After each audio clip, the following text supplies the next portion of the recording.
Well, hello, everybody, and welcome to the Omniverse Chronicles Masks. This is our first issue of this. This will be a 8-part series. Really, I don't have a lot to tell you about. If you are here now and you're watching and you know you're not going to make it through the whole thing, every Thursday, we do post the episode from that week on our YouTube page. So you can always go there to catch up on anything that you miss. You can also head there in case you did not see all of iHunt. But we are here today and for the next 8 weeks to play Masks. So now I'm going to hand it over to our guest GM, Landon. How are you? I'm good. Hi, guys, gals, and non-binary pals. I'm Landon. My pronouns are he, him, and I'm going to be GMing Masks for the next 8 weeks, I guess. Woo! It's going to be a fun time, and nothing bad's going to happen. Every issue is going to be a happy one, I promise. Oh, perfect. That is what I signed up for, so.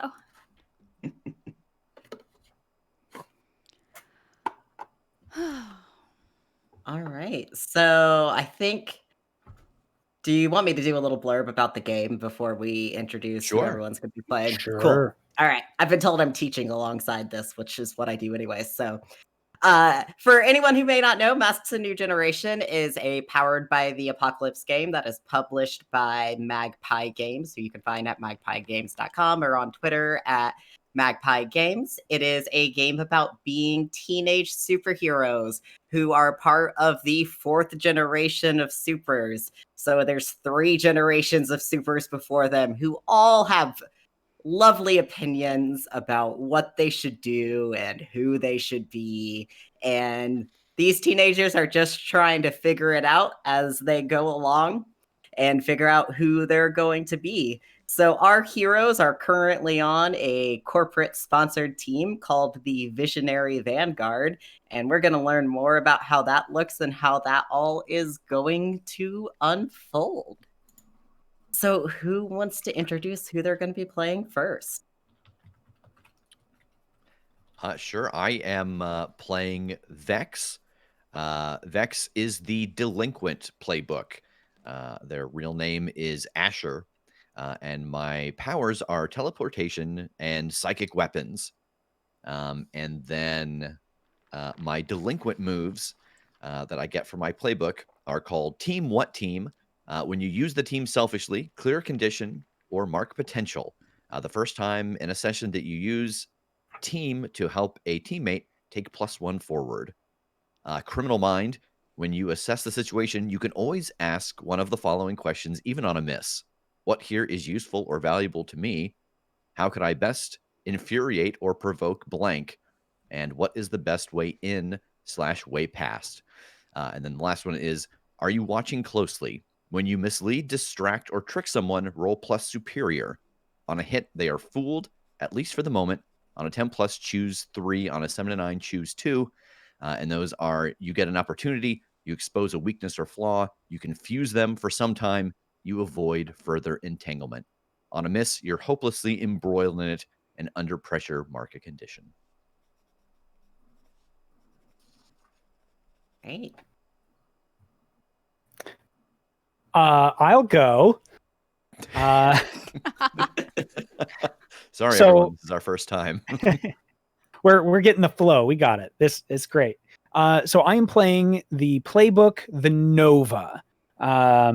So I love the blurb on this. You're a font of power, channel it, and you can remake the world into exactly what you want. Unleash it, and you can do miracles. It's wonderful and terrifying. Lose control for even a second, and other people could get hurt. So the abilities that I chose for this are sorcery, so it's very much tied into magic. So the young man's name is Theodore Finn, but he largely just goes by his superhero name, the Codex Augury.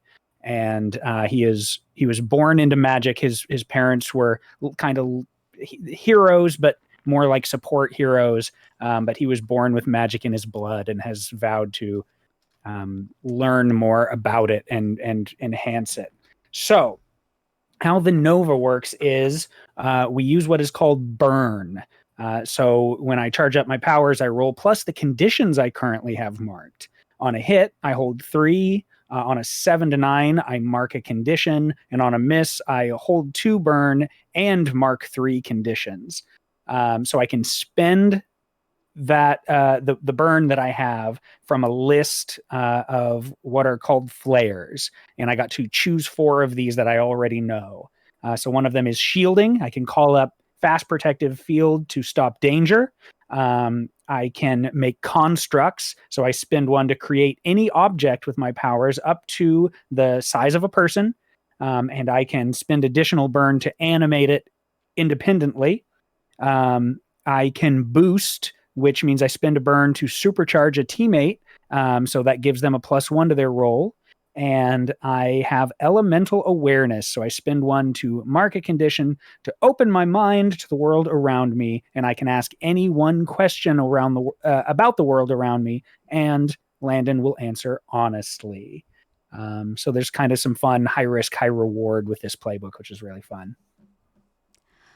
I am playing Synthesis, otherwise known as Harper Harris, and my playbook is the Janus. They are the only playbook that specifically maintains a secret identity, and this is the playbook in which you are tortured a little bit with sort of maintaining your secret identity. A good superhero touchstone for this is the sort of Peter Parker Spider-Man dichotomy of trying to balance your mundane life with superhero activities. So my abilities are substance mimicry and impossible mobility. And my moves are, I have one called the mask. You wear a mask and hide your real identity. Choose what label you try to embody while wearing your mask. And we're going to get into labels, I think, more when we get into the actual game. But the label for my mask is Freak. And once per session, you can affirm either your heroic or secret identity to switch your mundane with your mask's label. My other moves are mild-mannered. When you try to use your civilian identity to deceive, trick, or slip past someone, roll plus mundane. On a hit, they buy your facade. On a 7 to 9, choose 1. You're still under observation. You leave something incriminating behind. You're forced to make a fool of yourself to sell it. On a miss, one of your civilian obligations rears its ugly head. And then I also have Dangerous Web. When you reveal a trap you've left for someone using your powers, roll plus your mask's label. On a hit, your opponent trips into it and you get an opening or opportunity against them. On a 10 plus, take +1 forward to pursuing it. On a miss, the trap inadvertently leads to a dangerous escalation. And so my civilian obligations include being a part-time barista, maintaining my scholarship at the private school that I go to, as well as looking after my little brother, Harvey. I forgot about that. That's so good. I did too. Okay, so I am playing Sable. My playbook is the Nomad, and the Nomad is all about leaving home and bouncing around between time and space and doing whatever you want and maybe coming back. So with Sable, she's from Earth originally and left home as like a few years back, and has just been bouncing around to different places and learning how to use just cool gadgets from different worlds and different times, and making herself useful, getting different jobs, and then moving on to the next place. Got into a spot of trouble and decided to come back home to lie low. Didn't work out great. And my abilities for this playbook are I have tools, essentially. So you've seen time, space, and everything in between. One might say you've seen it all. Besides your tremendous knowledge, experience, and haphazard on-the-job training, you picked up some neat toys on your travel. So the 2 kind of gadgets that I have are a rift generator and an anti-grav pack. And then labels. And my moves, I've got 2 moves. I have Watched Sea Beams Glitter. When you make a claim about a strange situation or phenomenon based on your experience, roll plus freak. On a hit, you were right. The GM will tell you what opportunity your knowledge grants to you. On a 7 to 9, your claim is incomplete, flawed, or tangential. The GM will tell you how. On a miss, your experiences are incomplete. The GM will tell you what mistake your flawed understanding leads you to make. And then my other one is called The Littlest Space Bandit. When you directly engage a threat that underestimates you, roll plus superior instead of plus danger. I like that one very much. Ooh, all right. So before I dive us into the first issue, I'll hit a couple of other mechanics since we kind of breezed over some of them there with introducing playbooks. This game has 5 labels total. Those labels are danger, which is all about exactly what it sounds like, being dangerous, being bloody knuckled. Superior, which is all about being clever, cunning, and smart. Savior, which is all about being righteous and saving people. Freak, which is all about being abnormal, having powers, being different. And then mundane, which is just all about being your regular, average, everyday teenager. And one of the coolest things about masks is, unlike other games, your stats are not going to stay wherever they are right now. The labels will shift based upon things that happen throughout the game. You heard kind of with the Janus's masks move, that's one example of a way a label shift happens. There's others that will hit during the game. We'll get into that a bit more. Additionally, we have 8 basic moves total, and basic moves kind of tell you what it's all about. I'm going to give you the names of them, and then we'll get into the mechanics when they come up in play. So masks is all about directly engaging a threat, unleashing your powers, comforting or supporting, piercing the mask, defending, assessing the situation, provoking someone, and the best move ever, taking a powerful blow, which you always want to pass and never, never want to fail, of course. That's a lie. You want to fail and take a powerful blow, but not when you're me, the GM. So we'll get into all of that later. There's also some other fun side stuff that we'll get into around the team pool influence, but I'm going to teach that as we go because that's a lot to go through up front. So we have our first issue. Click over. All right. We have our cover. On the cover, we see a large, bustling metropolis. Floating above the skyline are high-tech artificial islands hosting cities of their own, casting shadows on the buildings below. There's a faded billboard just outside the city that reads, "Welcome to Halcyon City, home of the heroes," with a Z spray painted over the H on heroes, turning it into zeros.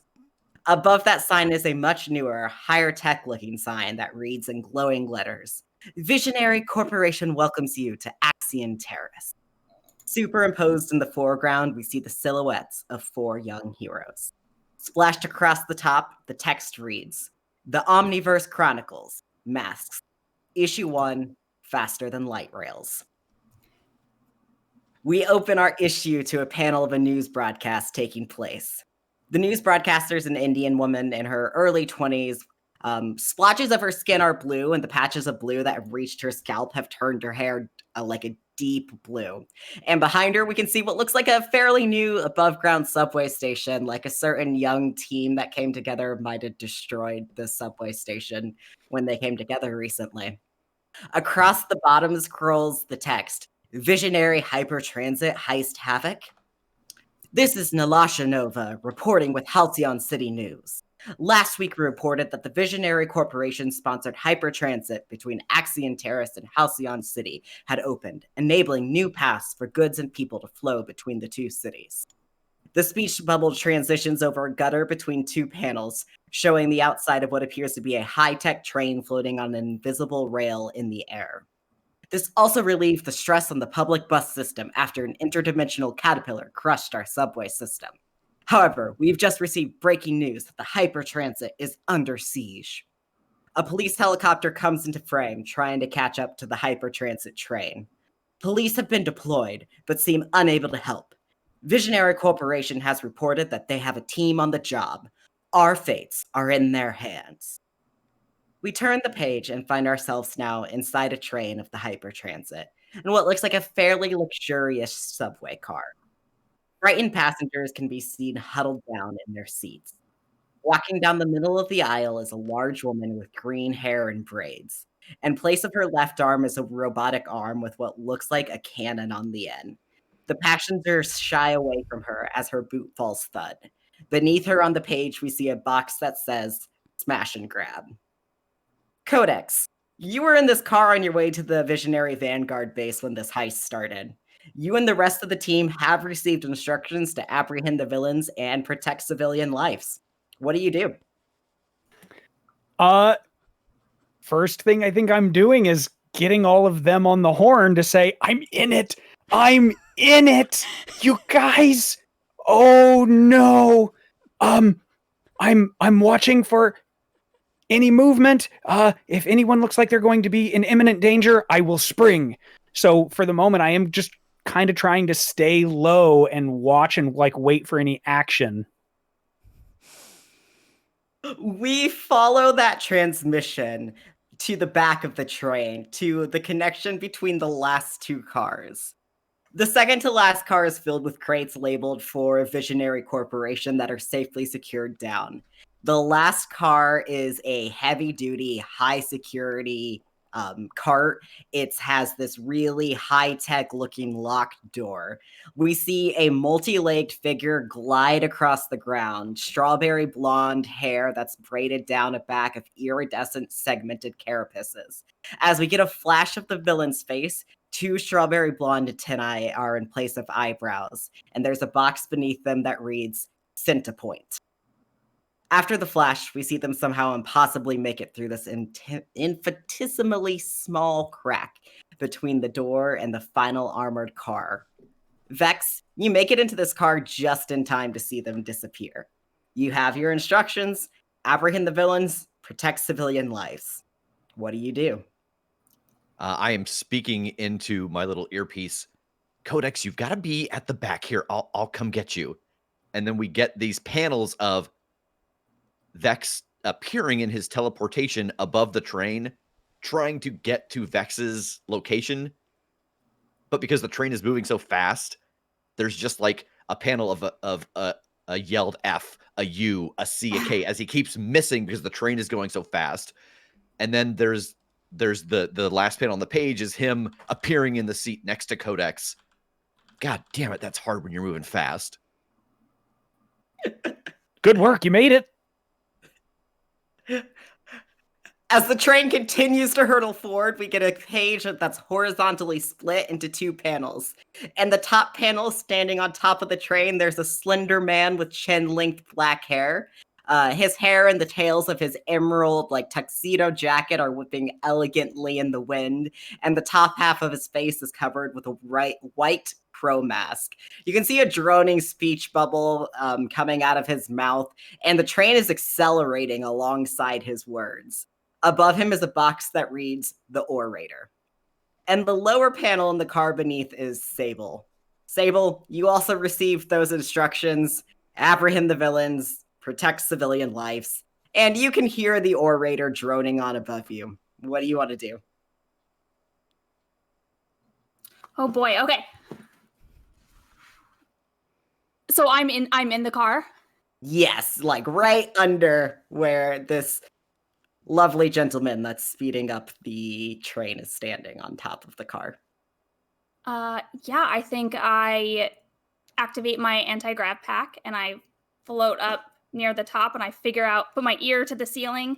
I kind of crawl along and I figure out right underneath where he is. And I take my rift cannon and I try to open a rift right beneath him. We're going to come back to that in a second, because finally we see a cell phone screen that has 3 rapid-fire messages. Visionary Vanguard team protocol enabled. Hypertransit. Apprehend villains. Protect civilians. Followed up by, Dad, just saw the news. Be careful. City's going to be crazier than usual. The next panel shows the women's restroom door. Harper, you're inside the restroom on the train, and you've received the instructions from Visionary Corporation as well. All your teammates are engaged. You know the goals. What do you want to do? I close the restroom door and change my clothes really quick.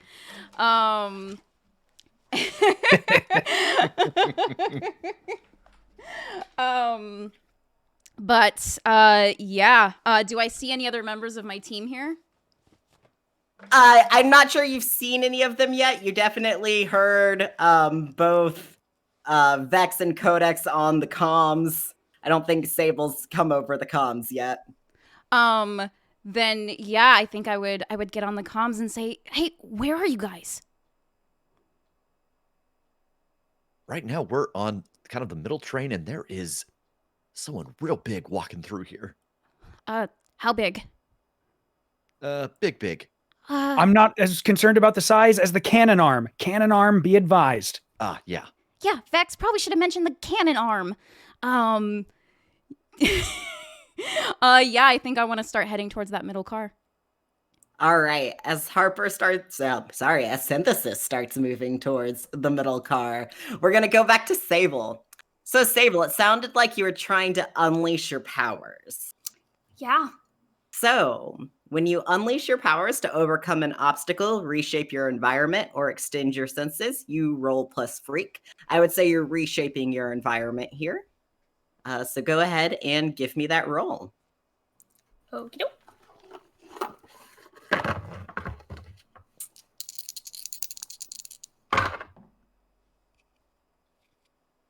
$11. Ooh, all right. So that's a full hit. On a hit, you do it. Tell me what it looks like as you open this rift beneath the orator. I think what happens is I figure out exactly where it is, and I can hear him droning on, and he never stops talking.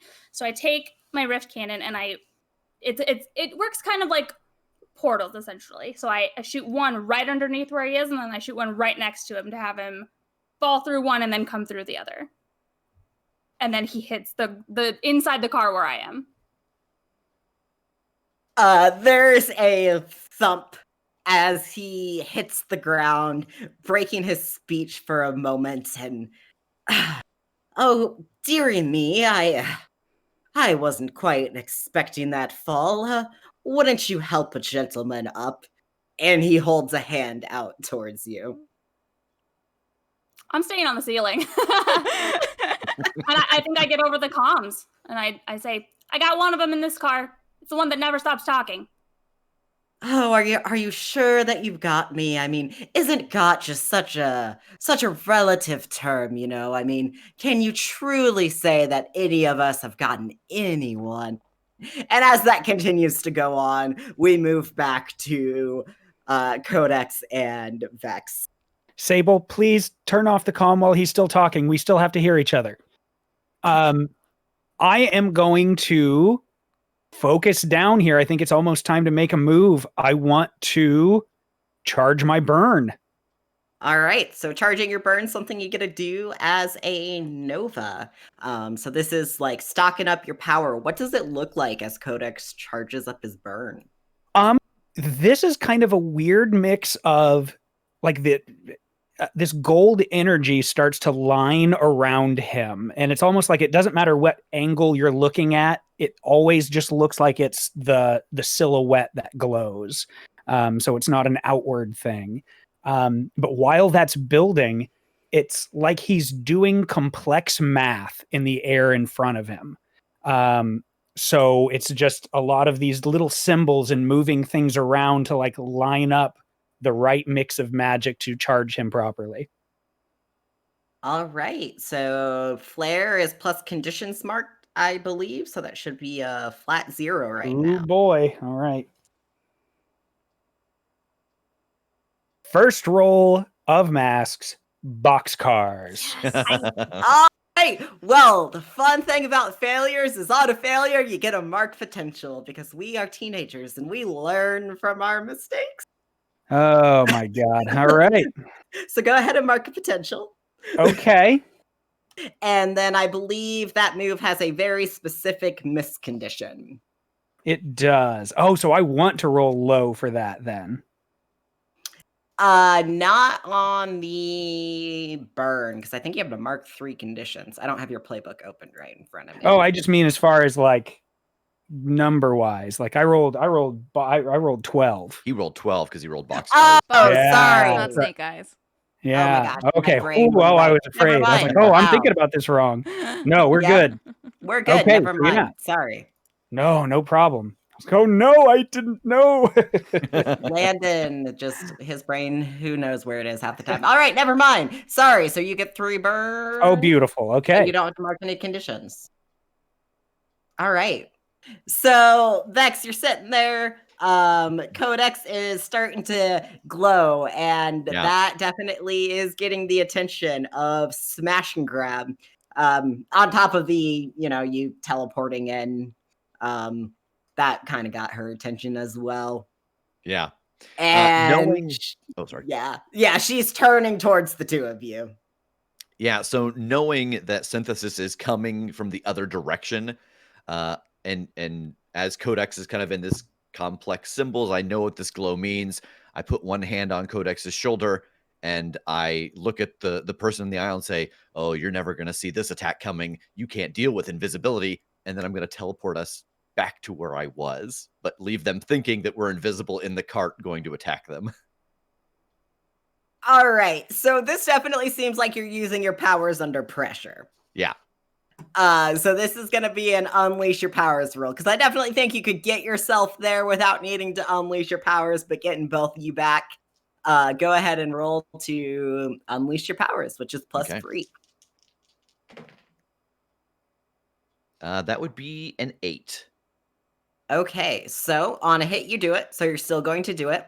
On a 7 to 9, you can either mark a condition, which is kind of our equivalent of, we're teenagers. I mean, we take damage, but we don't take HP damage or anything like that. We get angry, we get afraid, we get guilty, we get emotional.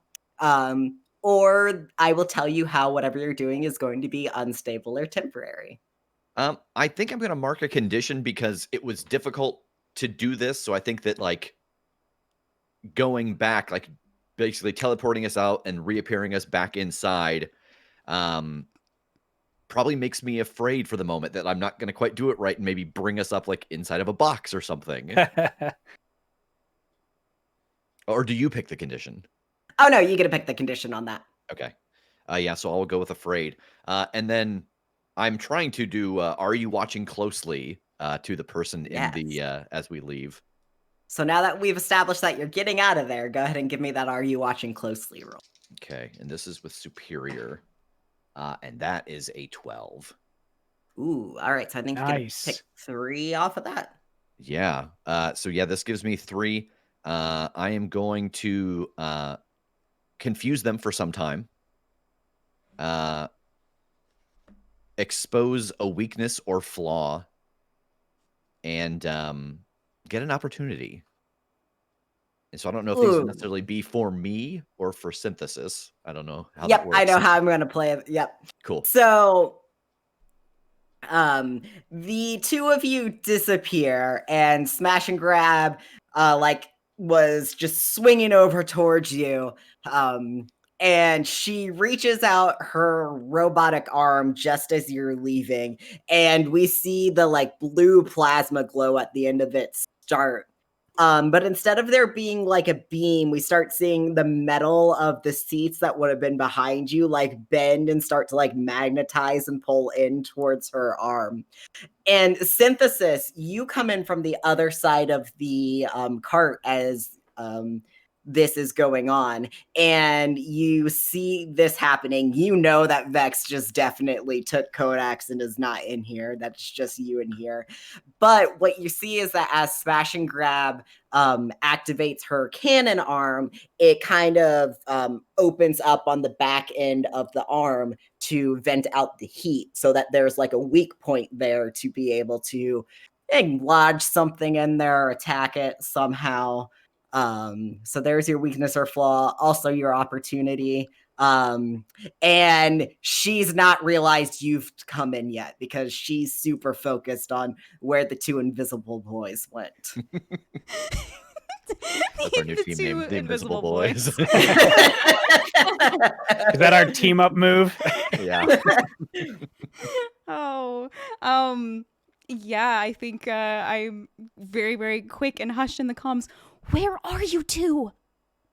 There was someone breaking into the big train filled with all of the stuff we're supposed to protect, so I took Codex back there because it seemed like he was charging up for something big. Yeah, okay. Yeah, definitely is. And I think I want to just sort of surreptitiously touch like a very, very small diamond earring that took, oh my god, so many paychecks from my barista job. And then I arrange the molecular chemistry of my body on a subatomic level, and my body turns to diamond, and I want to punch that weak point.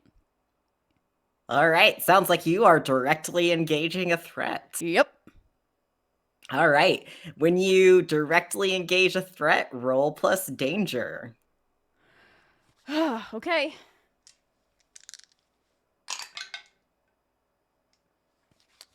So that is the first fail of the night. That's a 5. Ooh.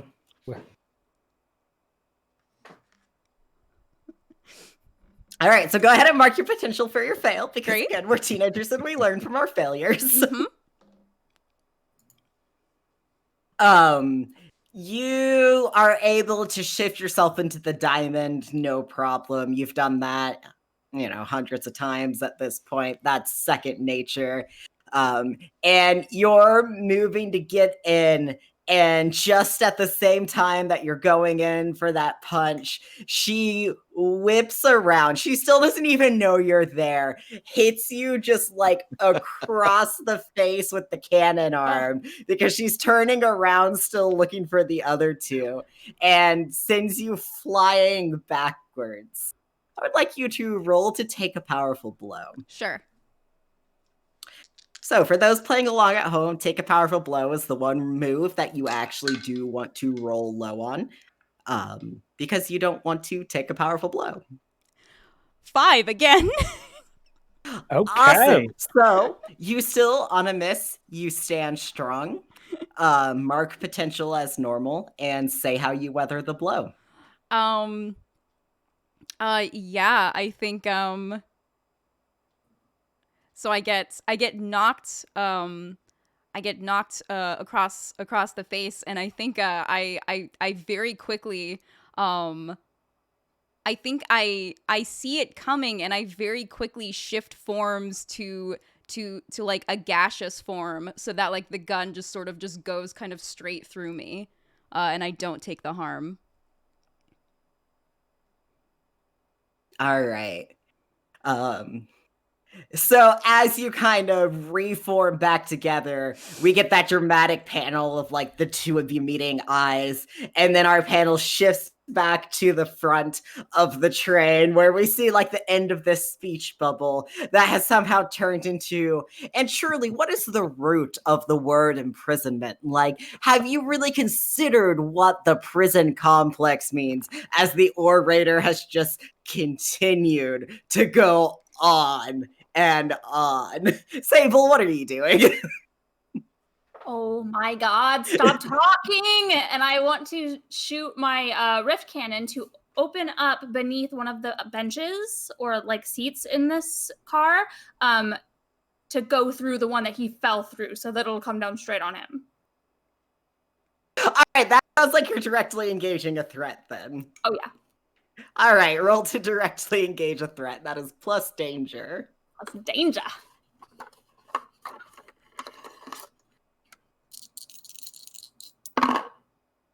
Oh no, that's a 2.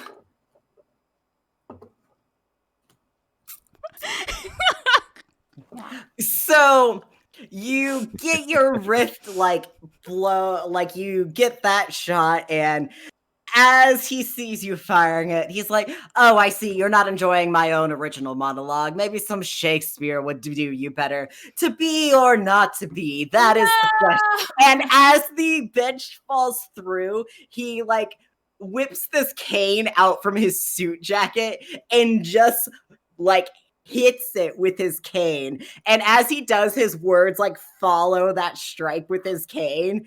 And the bench suddenly accelerates and just goes flying towards you. Go ahead and roll to take a powerful blow. Man, I can't even be mad about this. This is so cool. Okay, and this is plus what? Anything? So take a powerful blow is plus conditions marked, so you don't have any conditions marked, so you're good. That's going to be a 9. All right.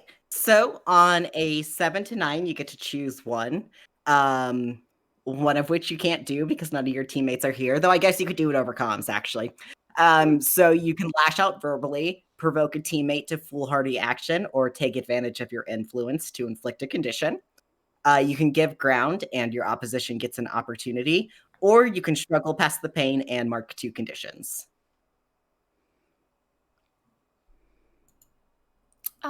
Let's see here.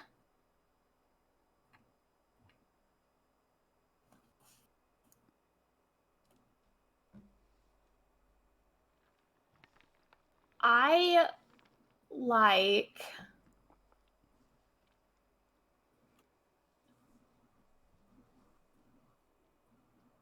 think the opposition is going to get an opportunity. I'm going to give ground.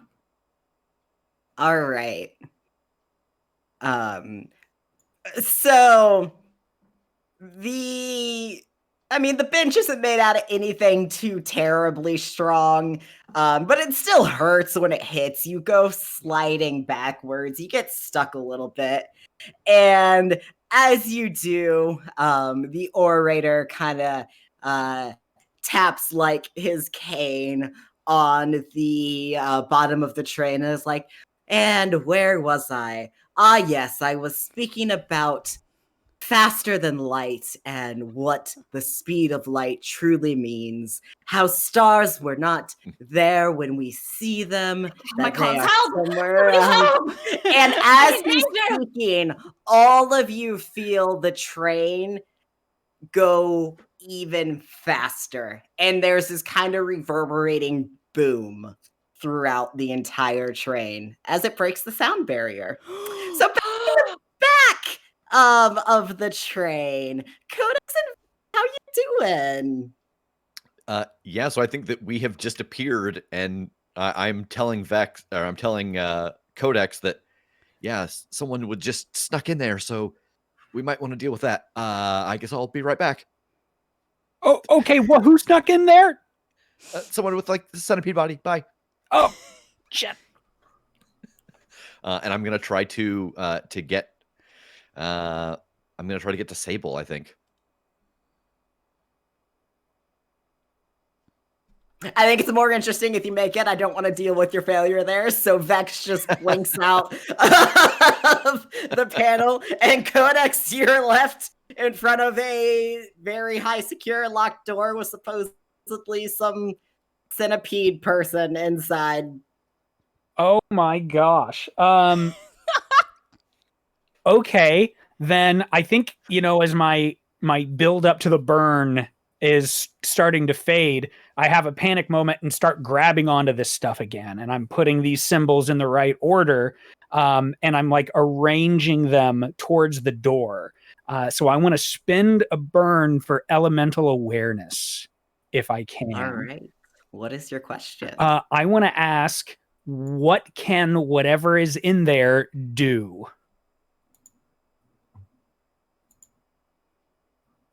That is a multi-pronged question. That's true. As bare bones as that needs to be, like a if it is, just the basic like overall maybe thing I need to be worried about, as opposed to like a list of various things.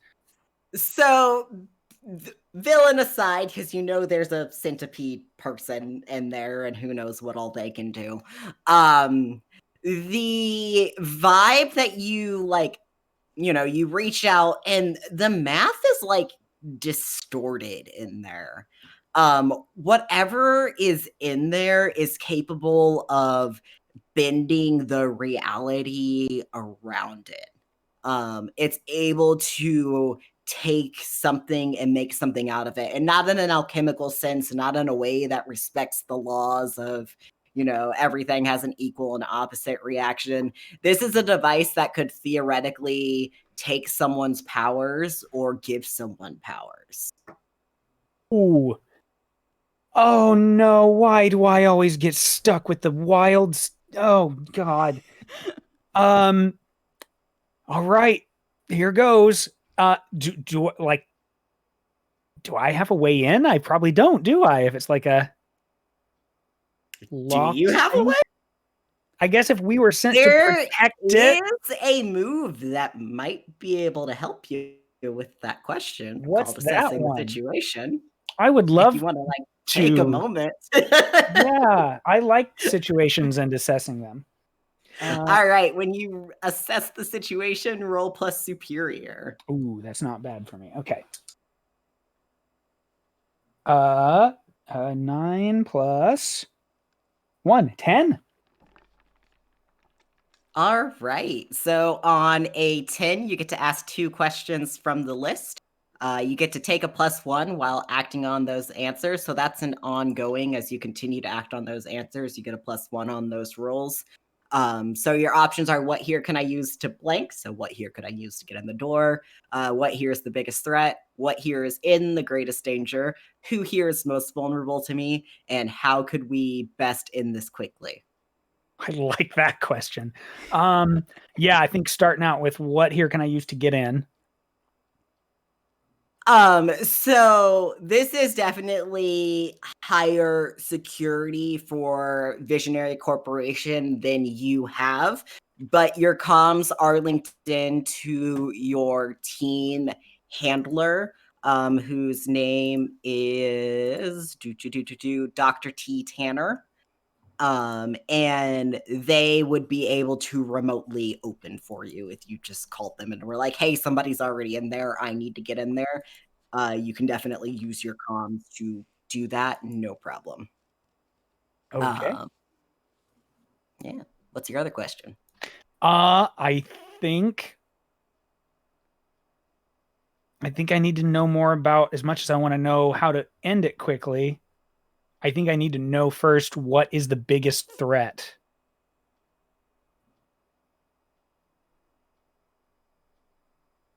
So besides the fact that there's a literal reality altering machine on the train, obviously somebody needs to know how to use that. There's that whole complication around it. The biggest threat is the fact that there is somebody on this train who is capable of continually increasing its speed, and that the train is not stopping. Like, it's just been going through like every single stop.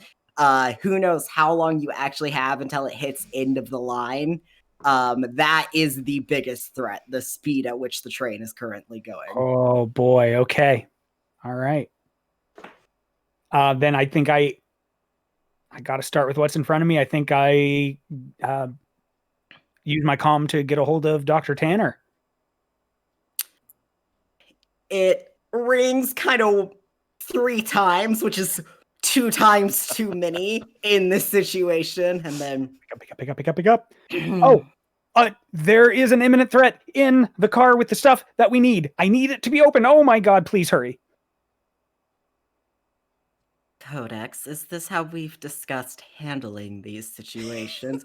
And as you get that, like, very calm, cool voice, you start to see the lights on the door in front of you change, and it's just like, I expect you to keep your wits about you. Thanks, Doc. Break me later. You can handle this. As you're going to hang up, though, before you hang up, Dr. T is a adult, and by default, they have influence over you. Mm-hmm. And in that very, very brief moment, just in that disapproving tone, you could feel their influence on you. And you could feel them exerting their influence on you. And they're trying to tell you to be a little more superior and a little less dangerous. Oh, okay. So, when somebody who has influence over you tells you who they think you should be, which is what just happened there, you can either accept it and go ahead and shift your labels. When that happens, your labels move. It's all good, unless you can't have a label higher than a 3 or a label lower than a -2. If that would happen, then your labels don't move and you mark a condition. However, you can also roll to reject somebody's influence over you. And then things happen depending on how that roll goes. I think Codex follows orders. I think even in a stressed moment, there's that logical note of that's correct. I need to work on that, and here we go. So I think I accept that. All right, so go ahead and shift your superior up 1 and your danger down 1. Excellent. As the door opens and you see this sort of lavender glow from the machine and this centipede-esque person with a bunch of iridescent carapaces standing, like, you realize as you're moving in that they have ballet shoes on all of their feet I and love are it. moving with unearthly grace around this machine as they're undoing its restraints. And we're going to move back to synthesis in the middle car, dealing with smash and grab. Yeah, I think I'm going to looking at the gun, does it look like it's part of their body, right? I can't. Yeah. It's like, yeah, it's, kind of goes to about here. This part of video kind of goes to about here. Cool. Then yeah, I think I am going to try this again. I'm going to flip to diamond one more time, and I just want to just sock them in the face. I'm hoping that maybe me sort of their cannon phasing through my body has maybe thrown them off so much that I could get a sucker punch in real quick. All right, go ahead and roll with danger again to directly engage a threat. I will. That's better. That's an 11. Okay, so when you directly engage a threat, roll plus danger. On a hit, you trade blows. On a 10 plus, you get to pick 2. So with how this move works, when you hit, you both hit each other. That's since you're trading blows. So your options are you can resist or avoid their blows. So in that situation, they don't hit you. You can take something from them. And this can also be something sort of like metaphysical. It can be like you can take their standing and knock them down. You can take their consciousness. Create an opportunity for your allies or impress, surprise, or frighten the opposition. Oh boy. All right, so I'm definitely going to resist or avoid their blows. And I think you said it. I want to take something from them. I want to take their consciousness. I think I want to knock them out. Nice. So we see Synthesis's like hand turn into just like sparkling diamond, and it just makes contact with Smash and Grab's jaw. We get the big like spiky bam across the panel and like the stars around Smash and Grab's head as she like kind of teeters a little bit and then falls over with like a big thump on the ground. And yeah, she's out for now. And immediately my hand goes back to normal. I'm like, ow, jeez. All right, I think I took care of Smash and Grab. How's it going for the rest of you? Up in the front car, Vex, you've appeared to where the orator is going on about the attributes of light and how light is all colors and no colors. And truly, what does the color white mean? And like pontificating upon just following this train of thought. And as he follows the train, so the train increases. As Vex appears, I throw out my hand and these little daggers of energy come out of my fingers. and I'm going to try to hit them with my psychic attack. All right, roll to directly engage threat. Ooh, and this is what I have a -2 to Oh, because I'm good. afraid in the Yes, moment. since you are afraid, how conditions work for those playing along at home. Each condition does affect a basic move. It gives a -2 to 1 or 2 basic moves. Afraid gives a -2 to directly engaging a threat. 7. 7. Yeah. All right. So on a 7 to 9, you get to pick one. You can resist or avoid their blows, take something from them, create an opportunity for your allies. And you do have an ally here to create an opportunity for, or Mhm. impress, surprise, or frighten the opposition. Yeah, I think that I want to create an opportunity for my ally. That this dagger like hits, and for a brief moment they're kind of mentally stunned, so their speech stops for a second. And then I want to resist or avoid their blows, because as soon as I let go of these, like, move. Oh, I just yes. You get one on a Oh, 7 pick to one. 9. Yep. Um, then I'm gonna take something from them. I'm gonna take their ability to talk. Good choice. Nice. All right. So we see that dagger form and it just flies true. Like Vex, you put everything into it as Sable is finally able to pull herself out from like behind this bench that's gone flying at her.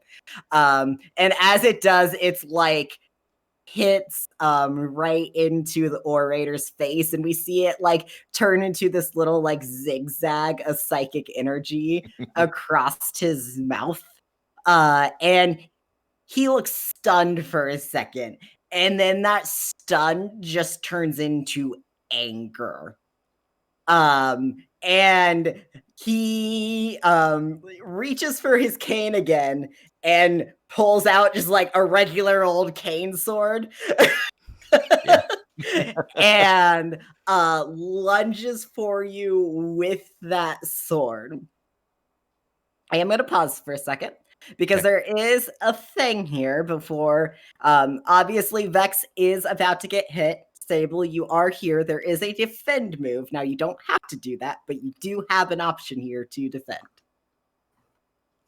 Yeah, I would love to take that opportunity. Do you want to tell me about that?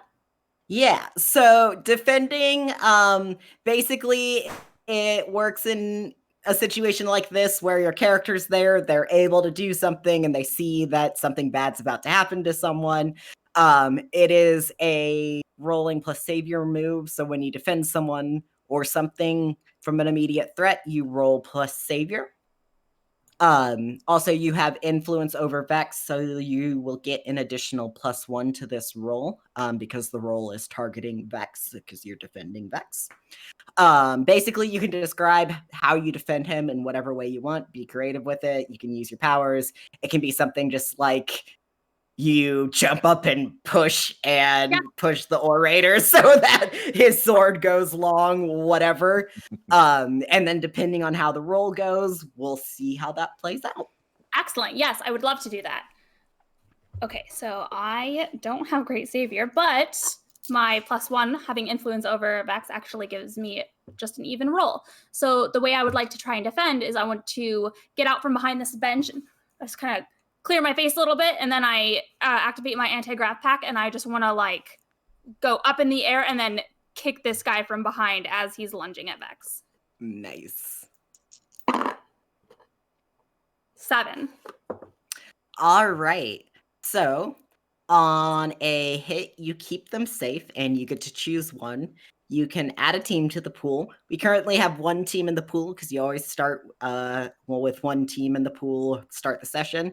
You can take influence over someone you protect. If you take influence over someone you already have influence over, it's binary. You either have influence or you don't. So if you were to get it again, you would shift Vex's labels.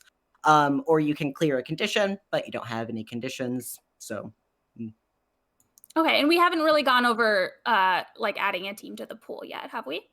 No, because we're about to do that because we finally are entering battle against a dangerous foe as a team.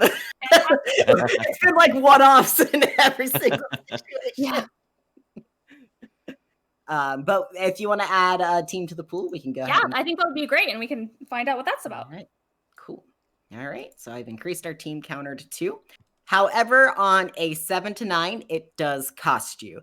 You either expose yourself to danger or escalate the situation. Which would you like? I would love to escalate the situation. Agreed. So what happens is that as you kind of activate your anti-grav pack, it gets a little, this is something you picked up. You don't totally always understand how it works. And it just has some latent effect with how the hyper transit whole system works. It makes the train just a little bit lighter and a little bit faster. Yes. And No. we hear the screams of all of the poor civilians on this train. And the orator stands up, his tongue still tied, but you can see the look on his face that's just like, you're going to regret that. But we are finally entering battle against a dangerous foe as a team. So I'm going to review what team is a little bit, and then we'll go through that move. So team is a way that you all can do team up moves, basically. For anyone, what I think about, because I'm a nerd, is the Final Fantasy VII Advent Children movie. That scene where everyone's helping Cloud up. That's basically what team is, in my opinion. That's so good.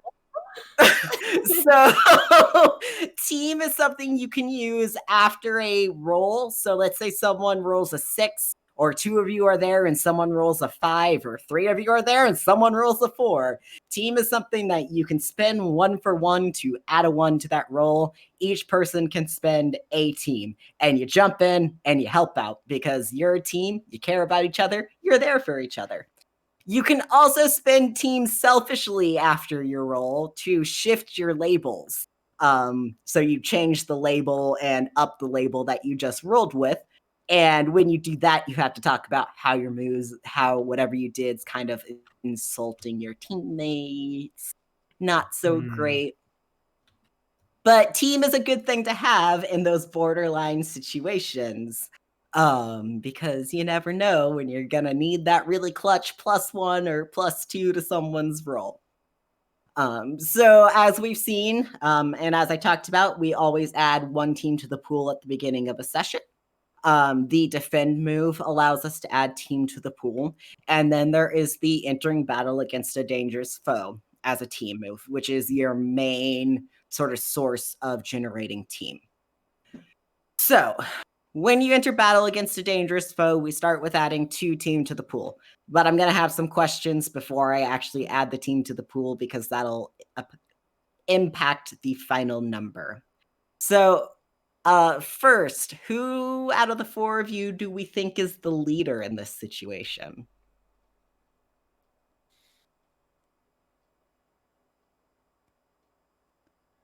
Phenomenal question. Yeah, that's a good question. The best question, because no team ever has a leader. Yeah. Unless you have a beacon, and then it's always the beacon. I think I'm along for the ride. It's not me.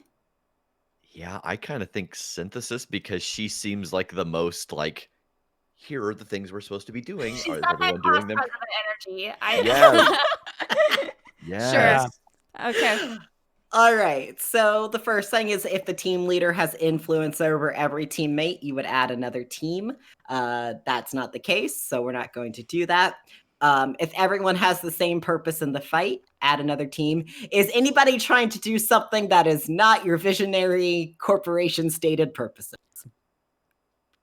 I'm definitely not. I don't think so. Probably not this time. Trying to, no. Accidentally causing, yes. All right. I don't think so. I really love that though, just because with the relationships, like one of my character goals is like Harper's boring, and I want to like get her to like break loose and have fun. And it's like, but she's also like the leader. Oh yeah. Oh yeah. All right.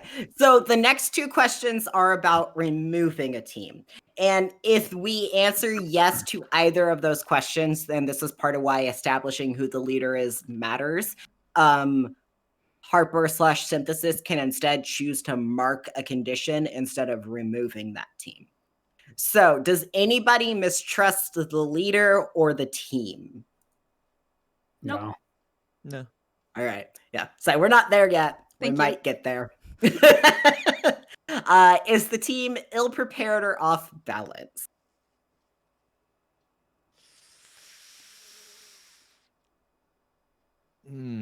I think our hesitation tells us yes. Yeah, I think we Yeah. are. Yeah, you all were just like reporting on your way in for some team meeting thing, and surprise, you're stopping a heist. All right, so we're going to add team total to the pool, and that will bring you up to 4 team. For those of you who are playing along at home, I do have this nice little team tracker that's on the little board that's beneath my photo. So if you ever want to check in on how much team there is and yell at people in the chat to use team, so that they don't have team when they need it, please do. And I think I will take a condition so that we don't lose that one team because we are not prepared. That is right. So that actually brings us up to 5 team. What condition would you like to mark? I think with everyone sort of looking to me as a leader and me, I think I'm feeling a little insecure. Yeah, that's fair. That's very like being caught in the bathroom when this all kicked off. Exactly. And a text from your dad right before, just being like, hey, just traffic's gonna be bad. That's real bad, Dad. So fast. All right. So we have Vex and Sable up front fighting the orator, who is very angry and has a sword. Codex, you are in the back with Centipoint, who has noticed you come in. Their antennae kind of.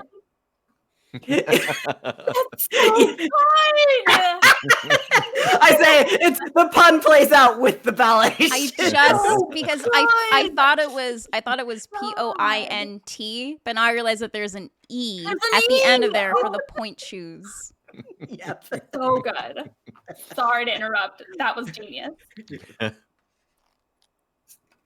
But their antennae twitch a little bit, and they look at you, and they have like this human like it's weird because they have like a very human body, and then just like these weird centipede pieces. It's very unsettling.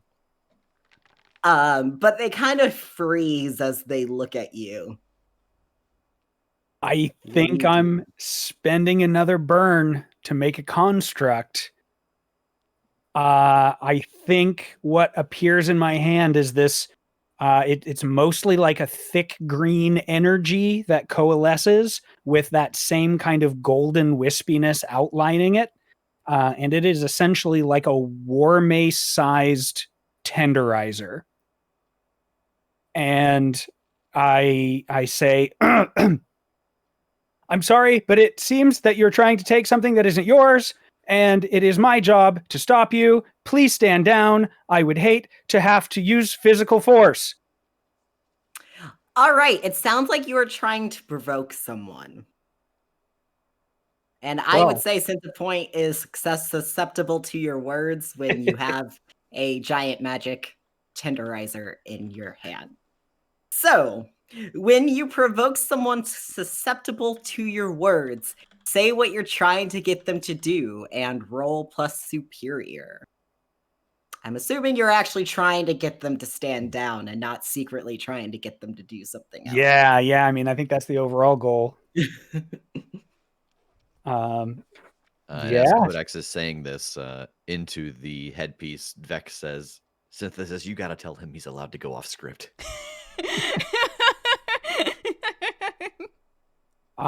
So what is this one? This is plus superior. Superior. Okay. Oh, good. That's the one I just took a point up on.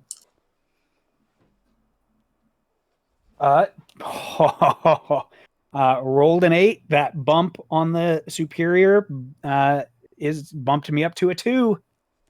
So 10. Nice. So on a 10 plus, they rise to the bait and do what you want. So Centipoint kind of like frozen there on all of their tiptoes, looks at you, looks at the device, looks at the tenderizer, looks back at you, and like kind of relaxes some of their feet and is just like, I'll look, kid, you got me. I'll stop. I'll just do whatever you want, kid. Just don't hit me with that thing. Yeah, that's right. Butthole. There you go. How is that? Okay. Yeah, that's good. And yeah, I'll kind of keep going on that. I've got the ballet insect cautioned. And I'm just waiting, like I'm just kind of holding them there. Like, I know those were words, but that sentence didn't make any sense. I'll show you later. Okay. Good job, Codex. Do you think that you've got it handled? Yeah, I think as long as I stay here. Okay. Then, oh boy, I think I want to start heading towards the front of the train. I want to see if there's a way to maybe stop or slow this down. As we get those panels of Synthesis running towards the front of the train, we can see even like through this kind of motion blur in the windows, we get like those like snapshot pauses in the panels of the like terraces getting closer. Mm-hmm. And Synthesis, as you make it up to the front car, is as the orator is you can tell he's angry. He's angrily like gesticulating, like clearly he would be going on a very angry monologue right now, but he can't.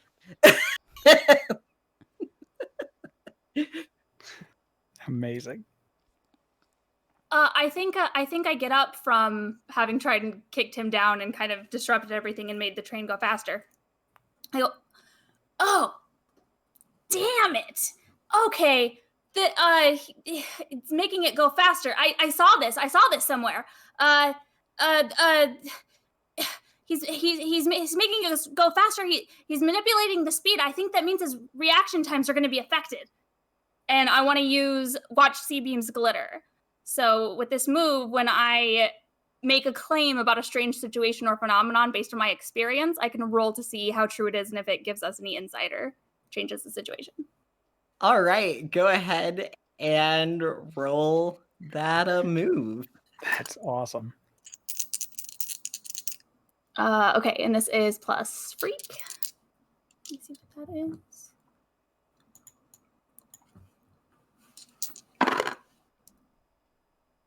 10. All right, on a hit, you were right. The GM will tell you what opportunity your knowledge grants to you.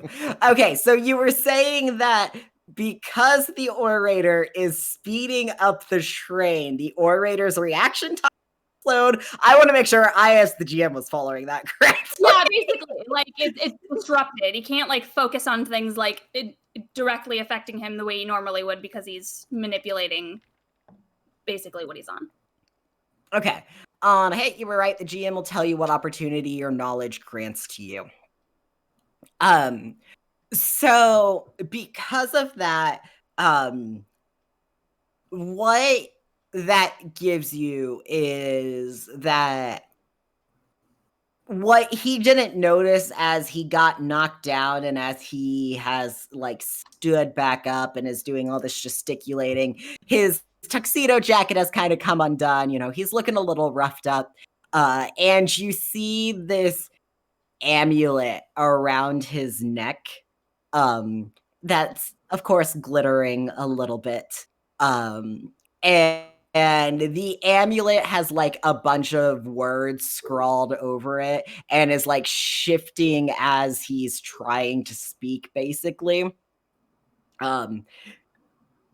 It's clearly tied into his power. Like, yeah, you live in a place of supers. You've been all over the world. You know, it's Occam's razor, the most obvious thing's likely to be the thing. You can probably steal that if you need to, because he's not going to have quite the reaction. One, he didn't have the reaction to realize that it had slipped out and it had been exposed. He lost his nice, you know, ruffles. He doesn't look quite like the thespian he is. And two, he probably won't be able to stop you from stealing it totally. Yeah. Yeah, I think I just, as soon as I recognize that, I yell that out. It's got a cool necklace that's helping him do stuff. Get it! And I'll run for it to try and grab it.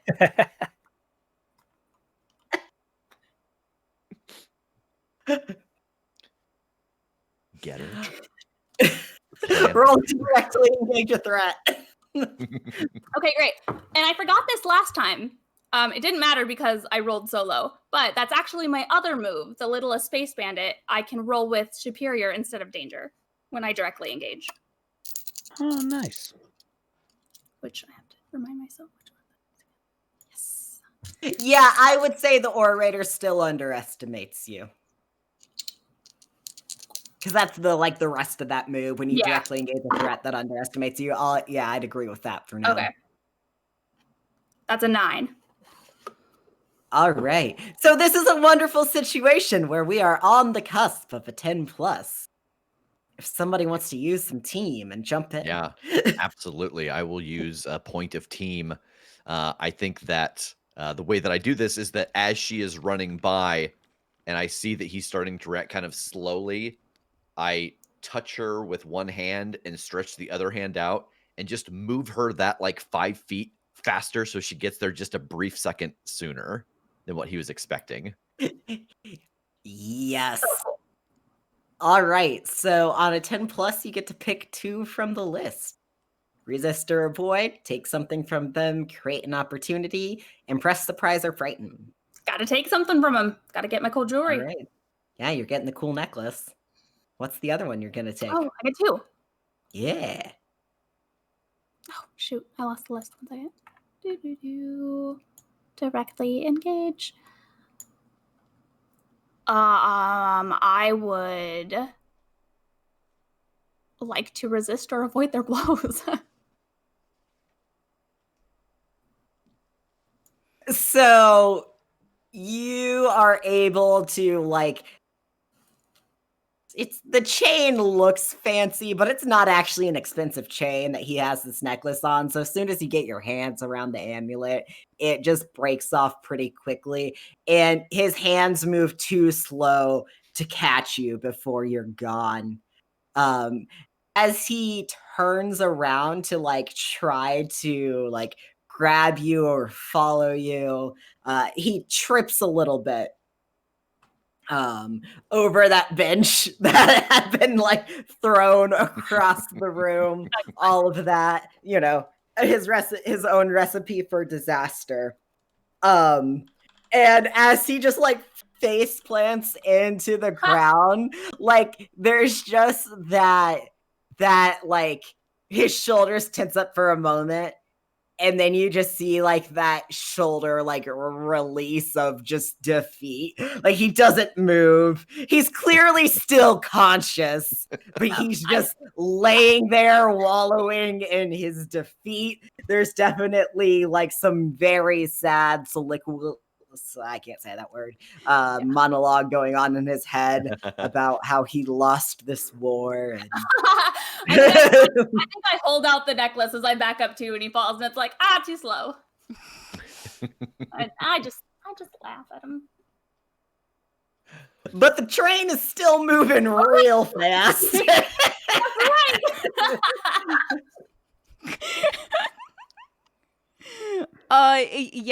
Going up towards the front of the train, does there seem to be a train operator, and what are they doing? Oh yeah. There is no train operator because this is a high-tech hypertransit train. Shit. But this is from Visionary Corp, right? Yes, it is. Then I think I'm gonna get on my comms. Dr. Tanner, you don't know anything about trying to stop this train, do you? Well, hello, Synthesis. We are trying to get into contact with the AI that is used to drive all of the hypertransit. However, it appears that by breaking the sound barrier, the AI has been scrambled and the connection has been lost. We're not able to send it any directions, and as such, it's following along what it perceives to be the normal route. It thinks it is much farther behind where you currently are. Well, is there any way to reestablish that connection? I don't know what we're supposed to do. If you can bring the train at least beneath the speed of sound, we will be able to reestablish the connection. Yeah. Oh, okay. Oh boy. Am I gonna Spider-Man 2 try to stop this train? I have faith in you, Synthesis. You can do this.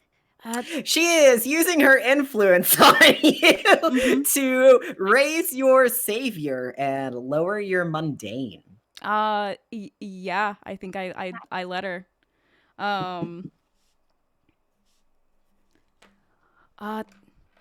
Okay. Thanks. Fingers crossed. And I'll sign off.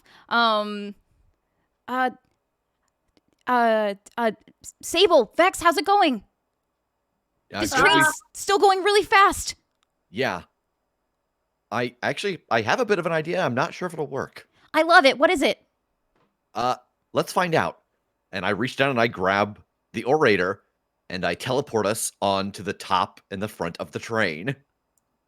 Hey, if you know a way to slow this down, you better do it because it's going to be a hard ending. And I just am facing him out towards the speeding tunnel. He gestures towards the psychic energy on his mouth. Yes, give me a nod if you can stop this.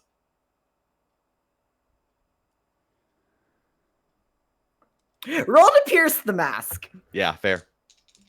When you pierce somebody's mask to see the person beneath, roll plus mundane.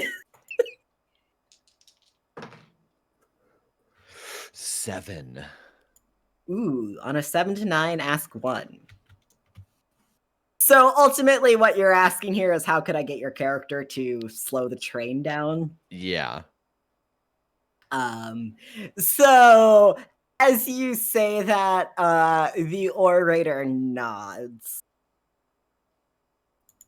And then points at his neck. And then points back towards, like, the train. You need the necklace. Son of a... And then we vanish again. I don't think that worked, Vex. Are you still doing the plan? He needs his item back. He can stop the train, but he needs the thing that caused him to speed the train up. Looking ahead through the window, how much track do we have left? 3, 2, 1. Would you like to roll to assess the situation? Sure. To see how much track you have left. Yeah. Let's see. That is a plus superior roll. And with that extra superior I got from Dr. Tanner, that just brings me to a 7. All right. So on a 7 to 9, you get to ask 1. So what here is in the greatest danger, maybe? Sure. Yeah. Or how could we best end this quickly? Yeah, giving the orator his necklace back is the quickest way to do this because there is maybe enough track left for him to do what he needs to do and the whole AI connection reestablishment. to be done, and that's like you're still gonna crash, but it's not going to be like a fatal crash level of track. But yeah, it's not looking great. Okay. Then yeah. All right. Vex, Sable, looks like this is all on you. Whatever you're gonna do, do it. I snap my fingers and the stuff comes off of his mouth. Well, I don't suppose you'd be willing to give me a hand now, darling. And the orator holds his hand out to you, Sable, for his necklace. I'm wearing the necklace. I mean, it's fine. All right. You're going to let the train take crash. it off. That's exactly what I would throw do. it at him. I'm like, I'm getting it back once you're done here. My good sir, are you going to take me back to whatever it was that you were Do you doing? need to be there? Can you do it from here? What's the... Oh, fine. I mean, it's more fun from there, but... I realize you have a flare. He doesn't laugh. That's Could we just Landon get this laughing. done?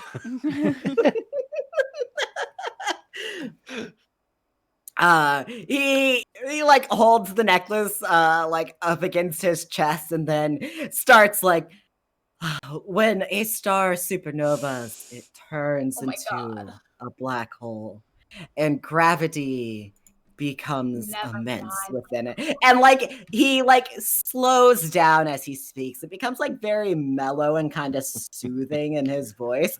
But as he does, the train actually does start to slow down. And like Synthesis, you hear on your comm, we just reestablished connection. It looks like we're still going to get quite a crash landing, but it's better than, well, where it was going. Yeah, great. Good job. Yeah. And then I think I'm gonna start just trying to run the length of this train and just start shouting for people to sort of like duck and like hold on and be prepared for to crash. I would like you to give me a defend roll. Sure. So that is plus savior, as you are kind of effectively trying to defend all the passengers on the train.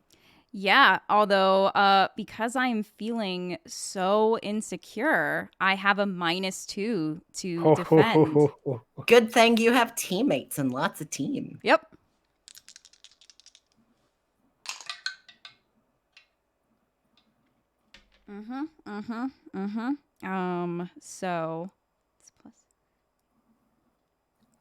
So that is a 6. As she's doing this on the comm, I shout to her, Synthesis, think gold thoughts, and I'm going to spend my last burn so that this golden energy builds up around her to speed her along. Oh. And that will give a +1. Cool. That's awesome. Just a note, if you want to, just because you can always give somebody influence over you. Codex does not currently have influence over you. If that's something you'd want to do, you don't have to. But if you want to, you can. No, I'm not trying to pressure, but I would be like, oh, that's a sweet moment. So Yeah, absolutely. Codex can have influence over me. Cool. All right. All right. So on a hit, you keep them safe and you can choose one. You can add a team to the pool, take influence over someone you protect, or clear a condition. If you choose take influence over someone you protect, I will put somebody interesting in that crowd of people on the train. I think it only makes sense that with Codex supporting me that I clear insecure. All right.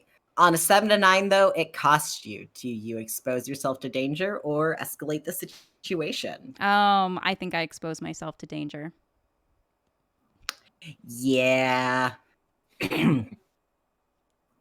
So you run the full length of the train and like are doing your pass back up. Like you're, it's double tap, basically. Double, really make sure people know you need to like brace. The train's still slowing down. The orator's still going on, putting Vex and Sable to sleep as he's, talking about gravity and like the depths of the ocean and Mariana's Trench at this point. He goes places. It's real fascinating in like a real, teenagers do not find it fascinating sort of way. Awesome. But you're not holding on to anything when that impact is made, and you're moving in the same direction as the train is moving. So you go flying with it. And I'm going to need you to take a powerful blow as you go just into the crash. Yep.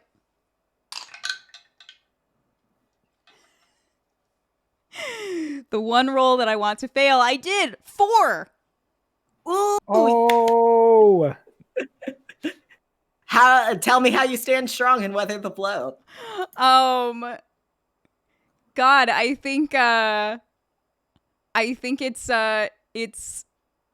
another instance of me just doing my substance mimicry again, except this time it's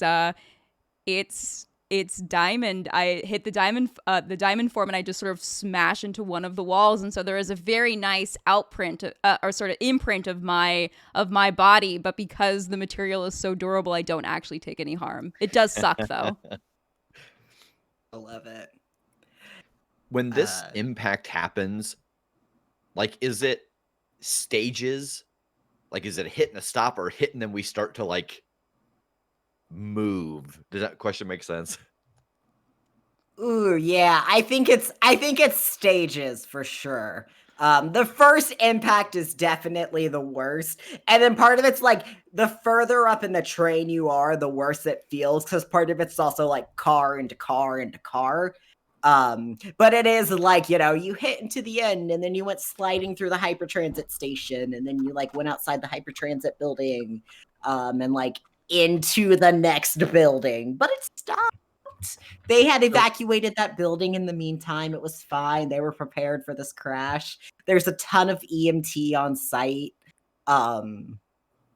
But yeah, there's like a ton of like Visionary already has this whole thing covered. They have EMTs everywhere. There's a whole triage area. They have a ton of people like swarming the accident site, helping people out. Basically working through, okay, like what level is your casualty? Okay, yeah, that's broken bone. Go over, like, we're gonna take you over here. Oh, that's just a cut. Yeah, here's a band-aid. Spray with some special Visionary spray. Here you go. Here's your Visionary water bottle. Here's your lawyer form.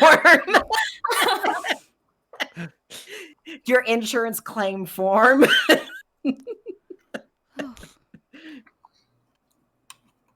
Oh, you guys, we have problems with trains and train situations, it would seem. Yeah, is everyone okay? Yeah, I'm fine. Where'd that necklace go? Has anyone seen like a cool necklace? Anyone? Imagine like the orator kind of went like flying a little bit in this, and like the necklace is just outside of his reach, and like he's scrambling towards it. Perfect. I go and I grab it. There's just a real small. I wanna pull out my phone real quick and text my dad and say, yeah, traffic was pretty wild, but I made it to my internship on time, so all good. See you later. Thanks for letting me know. Love you. Love you too.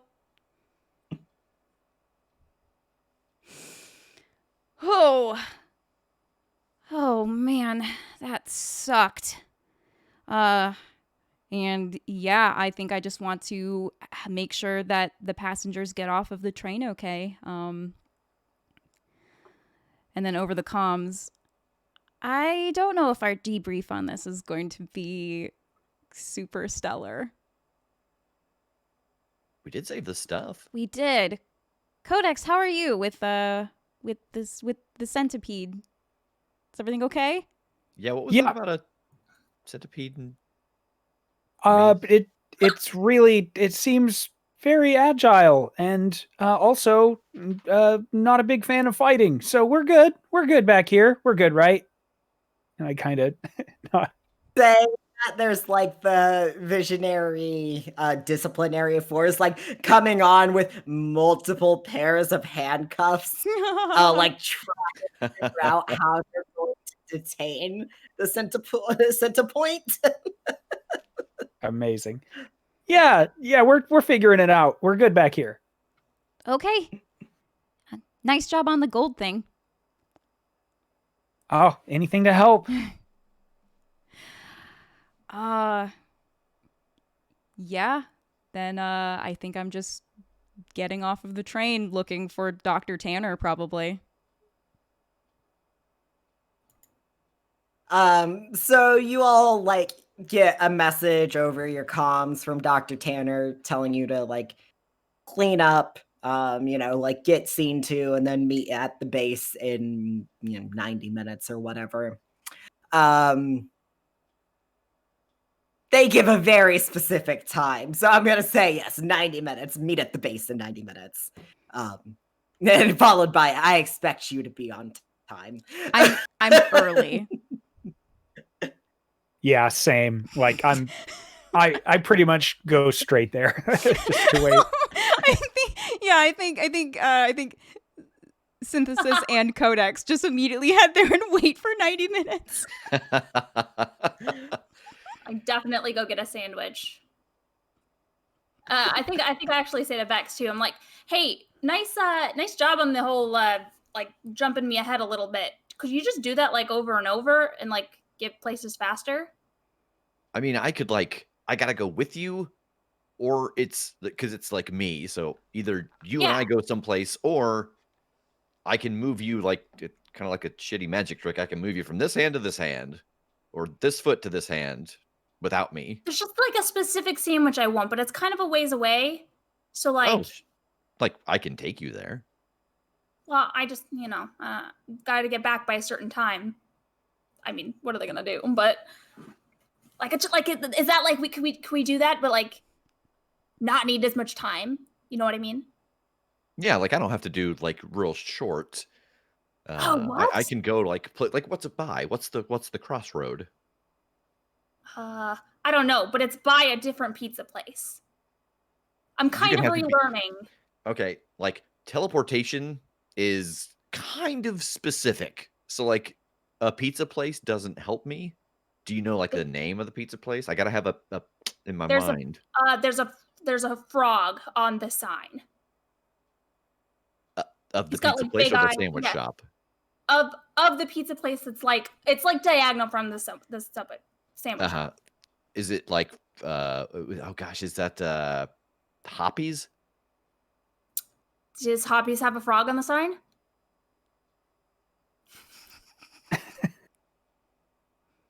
Yes, it does. Then it's probably Hoppy's.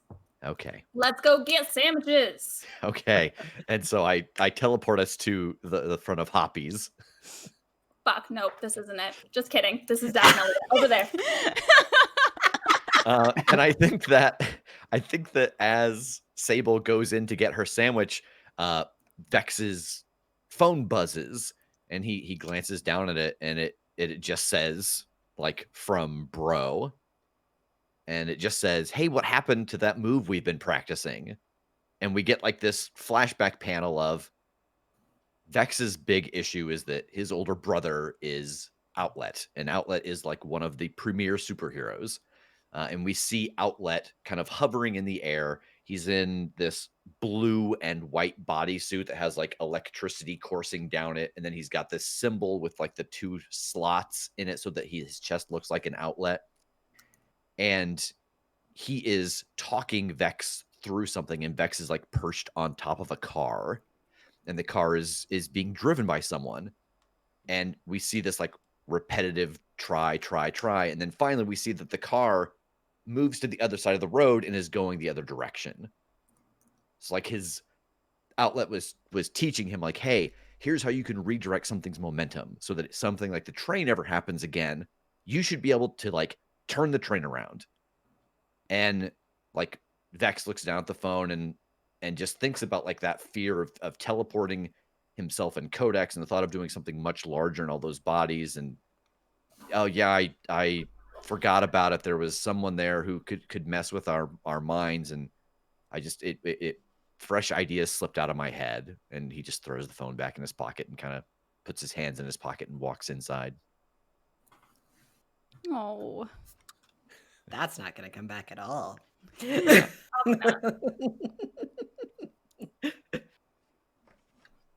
All right. So Synthesis and Codex, you are in the base. So Visionary Corporation provided like a small team base. Yeah, base, basically.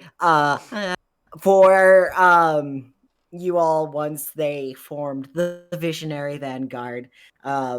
It's on the Visionary Corporation campus, which is most of the main Axion Terrace Island, which is where you currently are. That is the island that the train crashed into. The base, when they provided it to you, was pretty like, here's your basic facilities. Here's a workout room. Here's a like holographic training simulation room. Here is the debrief room with the round table. Here is a relaxation room. We have put what we think teenagers need to relax in there. Nothing was correct. But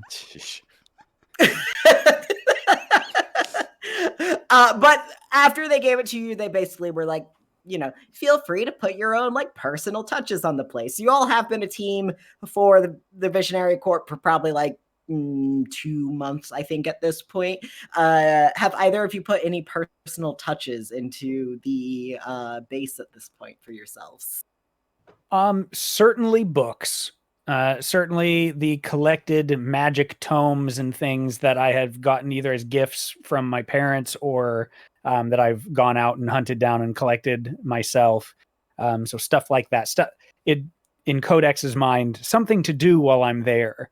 You know, it seems very much like homework to anybody else, is like what he's excited to be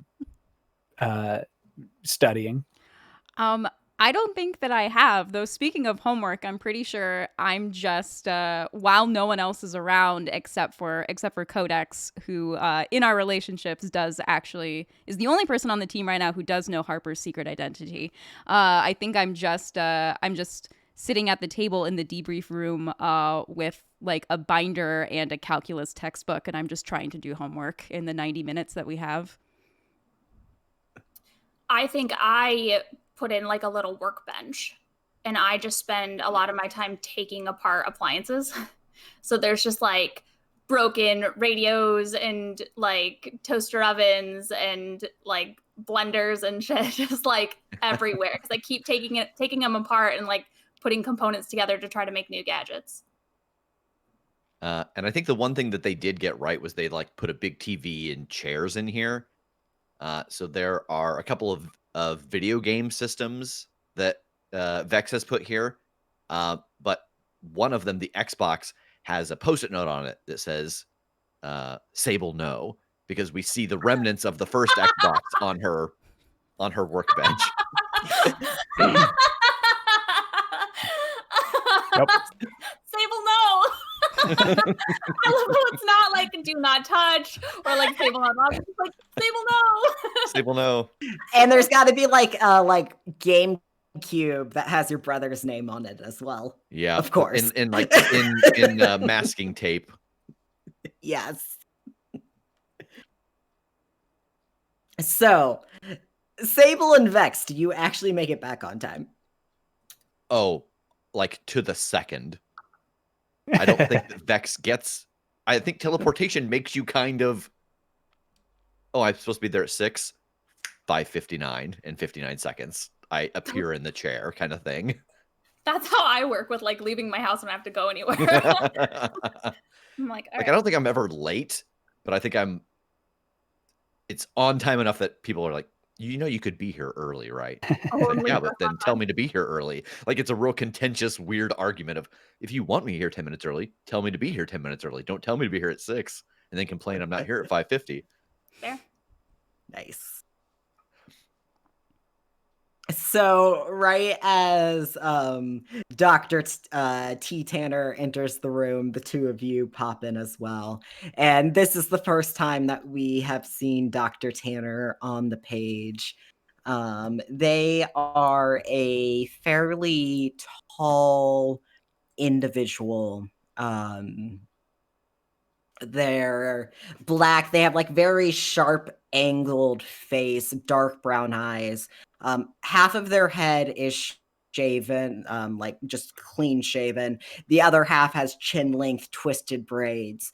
And on the shaven side, there's like these subtly visible, just like circuitry almost under the skin that's glowing like a light lavender.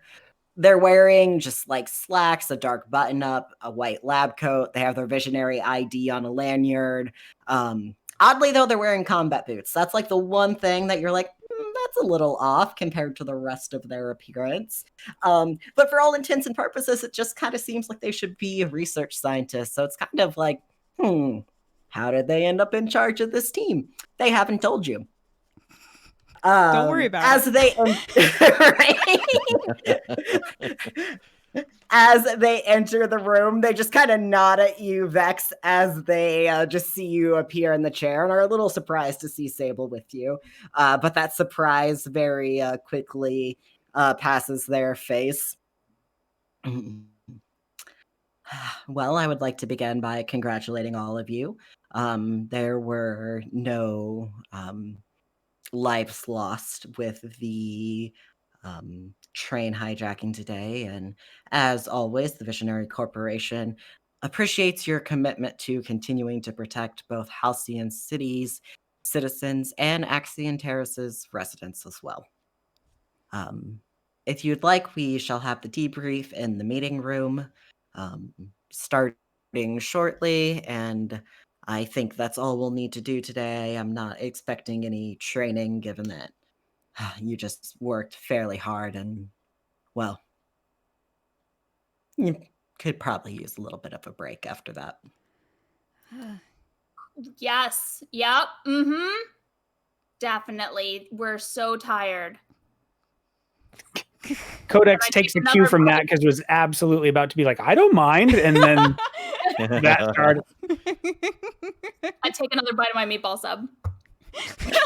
Good. Yeah, I was wondering if you brought the sandwich with you. Oh, yeah, all right, definitely. I was still working on it, and I probably got like a second one, and then he was like, "All right, we gotta go." But I'm just like, I am tired and ready for a nap, and I just take another bite of my meatball sub.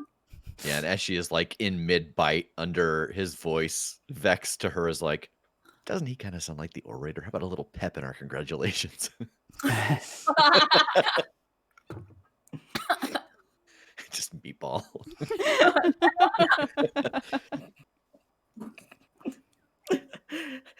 Dr. Tanner doesn't sound. The orator at least had flour and like. That's great. Dr. Tanner is very. Very locked down. Yeah. So as you enter the meeting room, Dr. Tanner steps into like over to the side, and as they do, they have like kind of this bracelet that there's a little drone-esque robot shaped like a V that nestles into it, and it detaches and sort of floats up into the middle, and like turns facing up so that the V is kind of like swirling, and holograms out like profiles on the orator, smash and grab, and Centipoint. All this data kind of starts like spiraling out from there. There's these weird like connection points, a bunch of various pictures starting to pop up. There's like shots from security cameras on the train. It's just there's like a bunch of information all at once just coming out from the little bot. We were thankful that all of you were on this train. We didn't have to ask any of the other heroes at the time to head towards the incident, so that was good. However, I do think we need to discuss teamwork and communication. That still seems to be a bit of a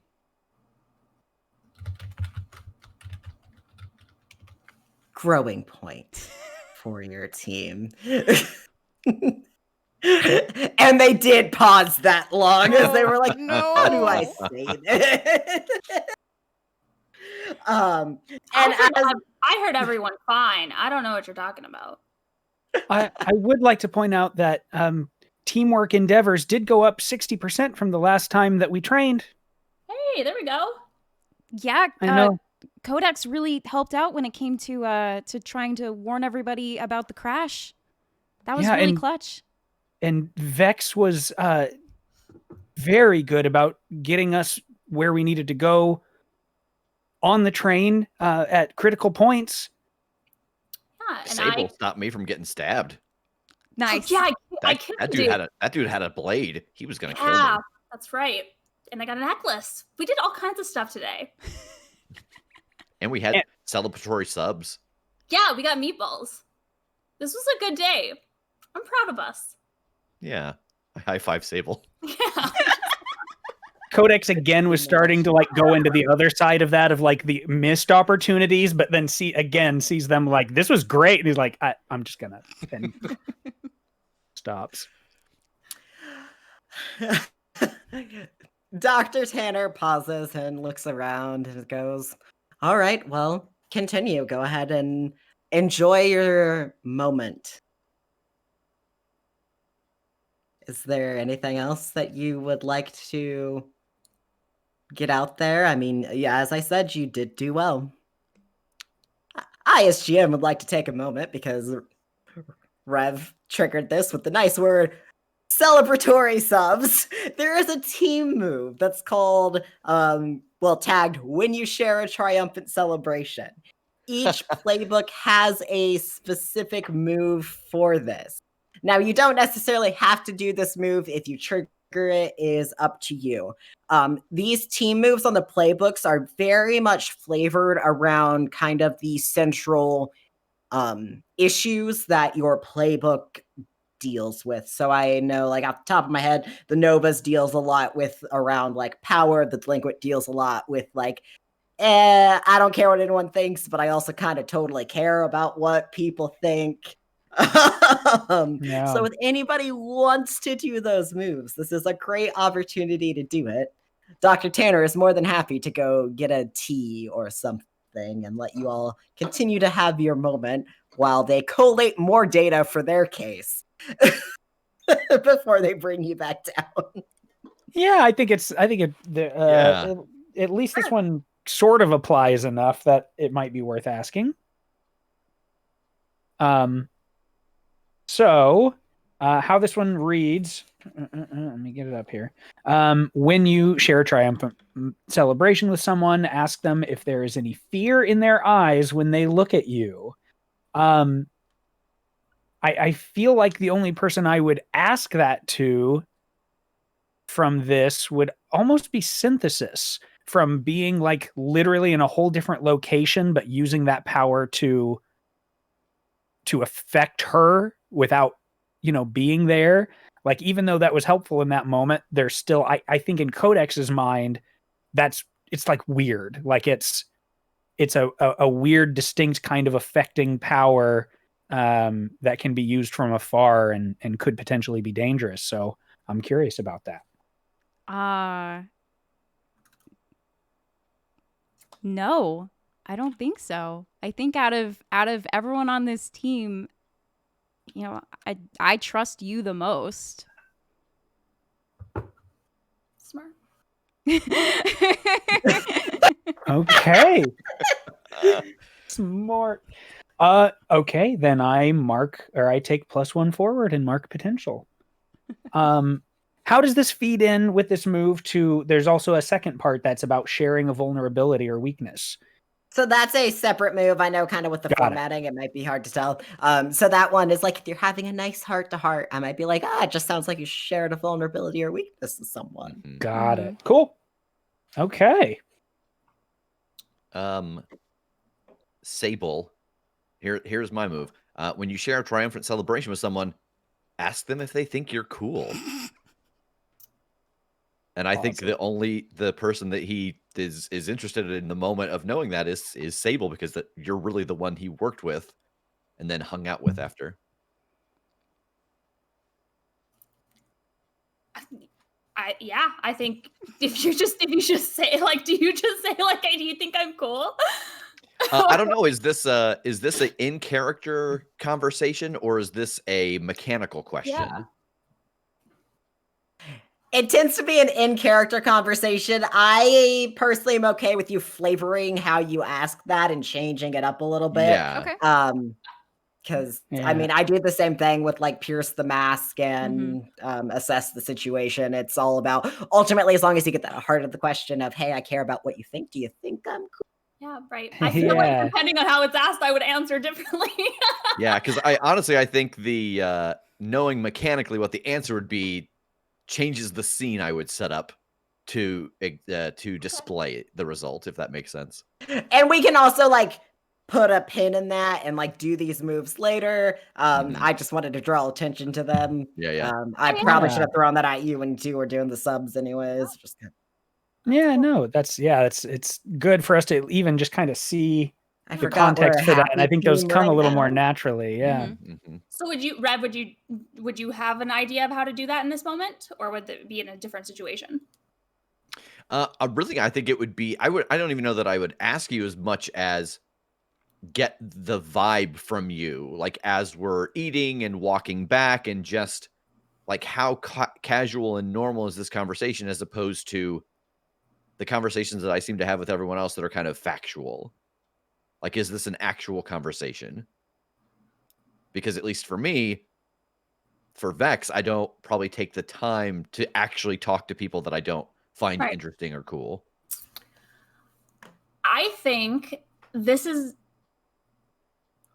for me, it's a yes, but based on what you just said, I don't know if you would see it that way, because I think we're still having factual conversation, but it's about like powers and stuff and how things work, because like that's kind of what I'm focusing on here since I've come back to Earth, as I want to like find new toys. But I'm talking to you about like ways that like things could be manipulated, or like using your powers and stuff to like just do cool stuff with them. Yeah. And not just like, oh, if we were in a fight and we did this, it could be like, oh, but just like life applications. Yeah, or like how quickly do you think we could like climb the side of this building if we like built this, put this thing with this thing, like like that kind of stuff. So it's still like factual, but it depends on if you would see that as cool. I would see it as cool. So yes to your answer. Yeah. No, I think that is cool, because the only person that I've ever talked about team up moves with is my brother. And that never happens. Like it's like dinner time conversation that never happens, because there's like, I'm never fighting with him because he's got a whole fucking team and he doesn't need me. Yeah. So we both take influence over each other if we don't already have it. Okay. Nice. So you get influence over me, but I already have influence over you. Yes. Right. So I don't. I just chill where I'm at. Right. Okay. Because the Nomad has a lot of weird stuff around influence. Okay. So others cannot take in. So again, for those playing along at home, the Nomad has this whole part of their playbook called putting down roots, because the Nomad's all about having spent a lot of time not on this version of Earth. So Nomads by default, adults do not have influence over them. Nobody does. So as part of that, others cannot take influence over the Nomad. The Nomad can only choose to give out influence which is done through revealing a vulnerability or weakness during play or through the end of session move. So, Vex, since you would take influence over Sable, others cannot take influence over you. If they would, instead they choose mark potential or inflict a condition on Sable. So do you want to mark potential or do you want to inflict a condition? It's a hard choice, I know. I poison your meatball. No, I will take potential. Nice. I think okay, so what is my move here for this team move? Back to this page. Doop doop doop. Okay, so mine is when you share a triumphant celebration. So I think this one is going to be with Synthesis. Or are you Harper in this moment? If we're still at the base, then I'm Synthesis. Okay. Yeah, are you still doing homework and stuff? Not since you guys walked in. I very quickly shoved that away. Yeah, I think I go over to Synthesis and I just kind of sit down in a chair and put my feet up and I just go hey, Synthesis, it was pretty cool, huh? Pretty admirable, all the cool stuff I did, right? Right? It was yeah, I mean, you were mostly on top of the train, so I didn't really get to see very much of it, but from what I heard, yeah, it looks like you were a big help in regards to subduing the Orator. So good job. Yeah, it was pretty fun. Had a good time. And so my thing is fun. Ask them what they admire about you. And I think this goes along with my relationship. Like I had mentioned earlier, my thing with Harper is well, boring. Rude. But that's okay. I'm going to make them more interesting. So, like I said, this class president vibe, leader of the team, I just want her to have some fun for once in her life.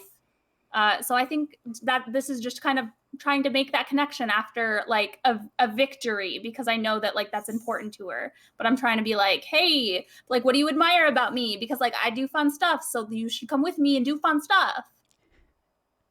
So I'm asking what you admire about me. I mean, you were super clutch in regards to figuring out how we could access the Orator's weakness and grabbing that necklace, and that was a really, really good job. And using your anti-grav pack and stuff like that. I'm praising your strategy and your gear. I don't think that this was fun. I was in a train crash. You're fine. Yeah, only because I turned to diamond, but it still really sucked. But that was cool and you're fine. Yeah. But what else were you going to do today? Not save a bunch of people on a train? We caught 4 bad guys? I wasn't keeping count. But 3. We got them all. Yeah, 3. That's a good haul. Yeah, I guess it is a good haul. Yeah, we did a really good job today, and you were a big part of that. Okay, so with this, and since I don't do the influence, the GM will shift one of your labels up and one down based on what they say. Yeah, so it talks a lot about your gear, which you use to make the situation worse, and spending time on top of the train, which is risky. So that sounded kind of like danger up. But then because of the bit at the end, I'm going to go mundane down instead of savior down. Okay. Okay, cool.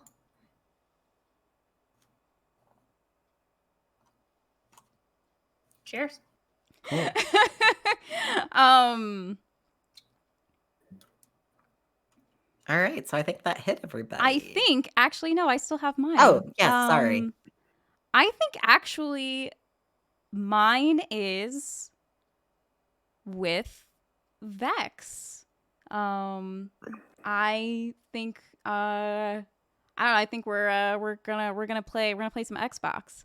And while we're playing Xbox, I think I just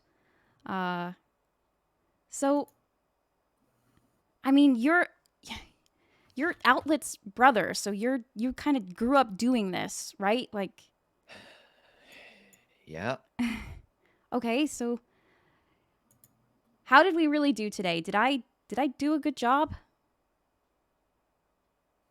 Like, I still kind of feel like I'm sort of like, I don't know, kind of pretending with this superhero stuff.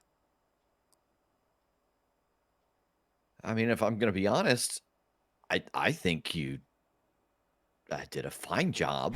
Like, I don't know if it was great. I don't know what a great job is. Like, I think what matters is if you think you did a good job. Like, yeah, right. I'm Outlet's brother. I've seen him do this stuff. I was raised around it. What I can tell you is that I've never heard him ask anybody that. Really? And so, like, that's not like commentary on you asking. Like, I'm sure he did ask people that. But probably people, like, you ever hear the phrase, like, if you're the smartest person in the room, you're in the wrong room? Uh-huh. If you're asking the people in this room if you're a good leader, we're not a good metric. Like, you got to ask somebody who you look up to as a leader. I mean, I do look up to you. Man, I'm just the transport. Man, that stuff that you did with teleporting Codex and the psychic stuff with the Order, that was awesome. Oh. All I did was just knock Oh. a person out with a diamond fist, which was pretty Huh. cool, but Yeah, okay. I guess, man, that's my bad. I guess I kind of like did a little battlefield control there. yeah. And like you probably should tell me that instead of like me just doing it, because like, I don't know, like Codex was all glowy, and I know that usually means things get destroyed, and I knew that was a big door. Mm-hmm. Hey, Codex, did that magic open the door? No, Oh, how'd you open the big door? Doc. Oh, do you just on the comms? Yeah. See, like I wouldn't have thought to. I thought like, oh, this is great. He's gonna magic open this door, and then that's not what he did. Because can you even do that? Could you have magic opened that door? Oh, I'll do the math. Like real time, or like you'll get No, that? it'll take a while. Okay. So yeah, I guess I didn't necessarily maybe put him in the right place, because anybody probably could have made that call. Mm-hmm. So like, if you want to tell me in the future, like, hey, take someone here, do this, do that. I'm just kind of going off of instinct, like, and I guess I'll keep doing that until I feel like someone is telling me to do it differently. Okay, yeah. I will remember to do that. Thank you. Vex? Yeah. But nicely. I fucking hate it when people just tell me what to do. Like, that's a real mixed message. But yeah, like, I hate it too. Vex, do you see me as the person wearing the mask or the person underneath? the person underneath in this moment, for sure. Then yeah. Then so if it's the latter, take influence over them if you reveal yourself. Ooh. But I already have influence over you, so I don't think I do. Okay. I just sort of nod and are like, and I think I almost want to tell you about like about the very bitchy assistant manager who works at the coffee shop that I work at, and I don't. Who doesn't ask you to do things nicely. Yeah. Yeah. Also, I didn't want to interrupt the beautiful moment, but there was a comforter support in there from Synthesis to Vex. So would you like to go ahead and roll that comforted support? Yeah. And we're hitting our last basic move. We hit all of them. We did it. Yes. Hey, that's awesome. All right, when you comfort or support someone, roll plus mundane. All right. And actually, since I have influence over Vex, that's with a +1. Yes, that's with an additional +1. Yes, good call. So 11. Sweet. All right, so on a hit, they hear you, they mark potential, clear a condition, or shift labels if they open up to you. I personally think Vex did open up in response because he talked about I was just going with my gut and kind of like all of that stuff. So Vex, you can mark potential, clear a condition, or shift your own labels. I think I'm going to clear the afraid condition because, like, it was just emphasized to me that, like, oh yeah, no, the kind of the dangerous teleport stuff was really helpful, and so I think I'm gonna get rid of the afraid condition. All right. And then on a 10 plus synthesis, you can also add a team to the pool or clear a condition yourself. You don't have any conditions? I don't, so I'm going to add a team.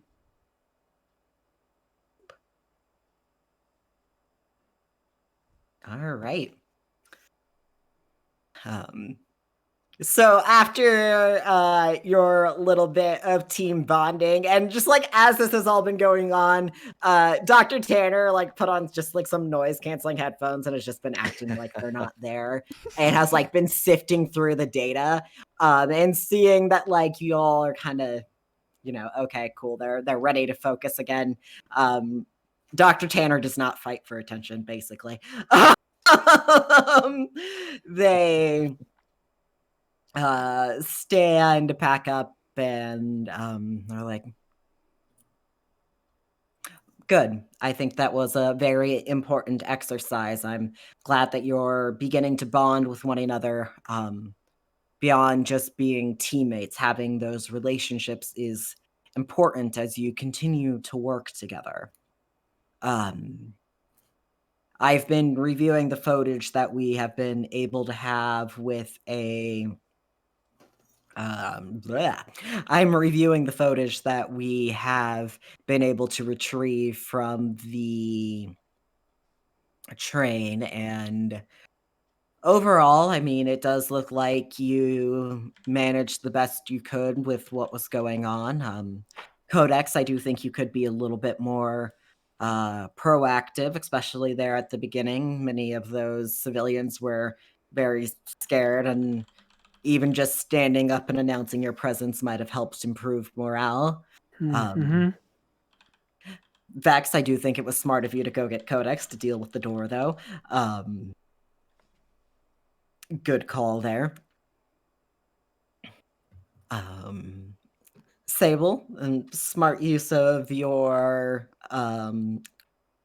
technology. And something about the technology is kind of italicized because, Dr. Tanner has been wanting to get their hands on your rift generator, and you're just like, nah. Yep, it was pretty great. Good eye as well, though. Coming up with remembering what you know earlier is always good. Maybe work on your own reaction times a little bit. And synthesis, I think you're coming along very well as the leader of the team. Thank you.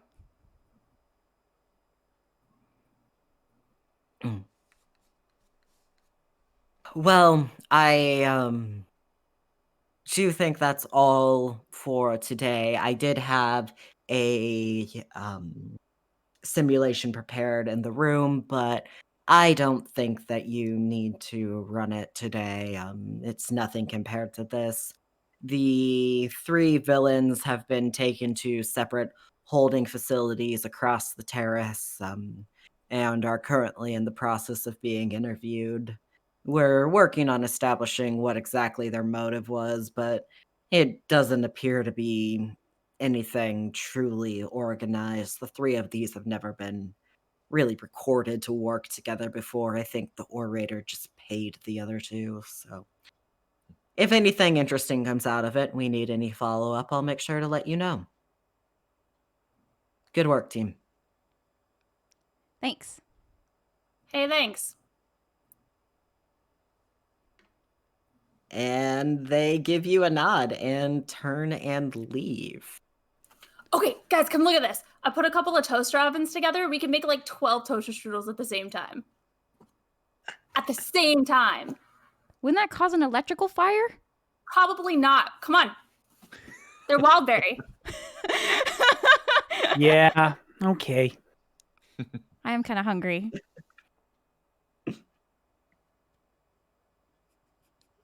All right. Are there any other scenes anybody wants to have before I do kind of our post credits setting up for next issue scene, and then we'll do into session?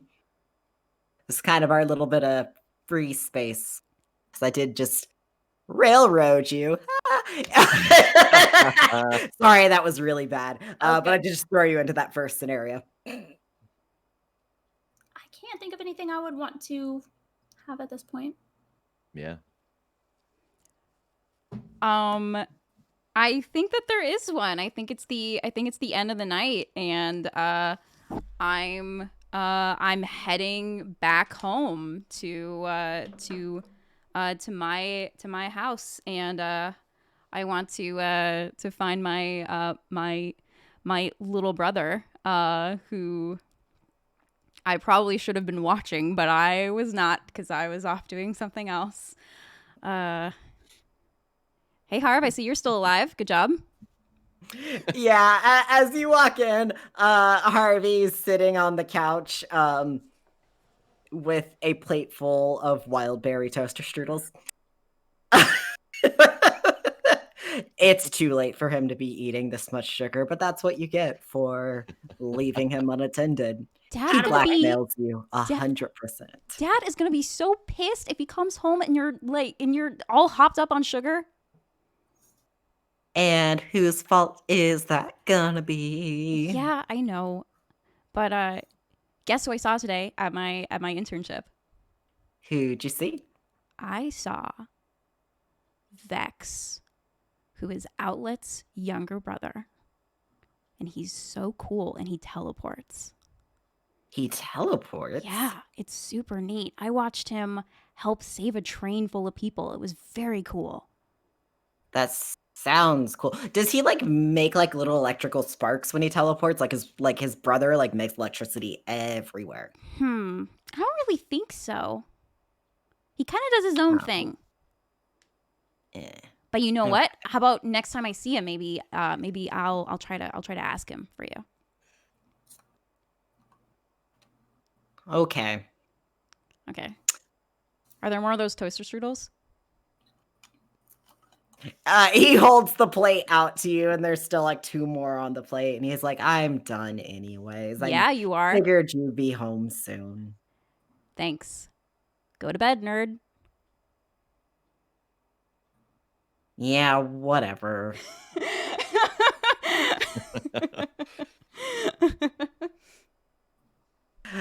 He gets up and pauses kind of before heading to his bedroom, and he doesn't look back at you. And oh wait, I'm trying to remember. Sorry, can you remind me? Does he know? No. Okay. All right. But I think he kind of pauses for a moment. And there's kind of just this it's just this little bit of uneasiness. Mm-hmm. And then he does the brother thing, because siblings at this age never actually talk to each other about their feelings. We just fight. Yep. So he just storms off to his room, grumbling under his breath about nothing. Good. I want to finish off the toaster strudels and also try to finish this calculus homework. How many have you eaten today? Holy shit. I made 12. I didn't eat 12. I maybe ate 1. If they were how many of those were burned, Sable? Not most. Probably. It's fine. Scrape it off.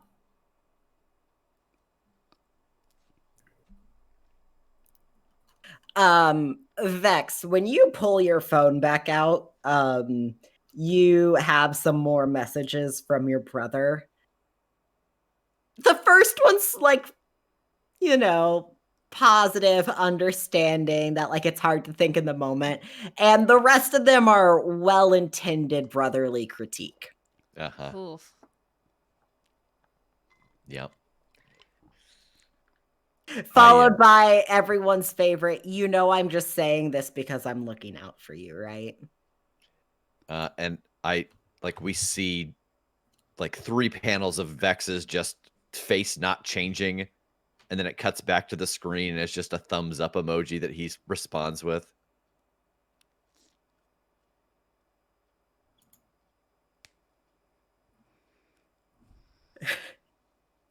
We see the little red.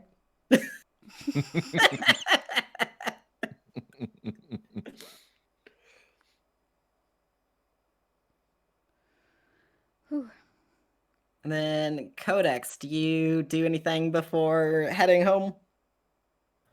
I don't think so. Besides,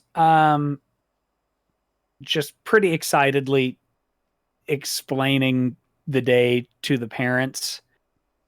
I think, they were very much more like support heroes. They'd come in after things went to hell, or, they'd help clean up or get civilians out of dangerous areas, but they weren't really in the action.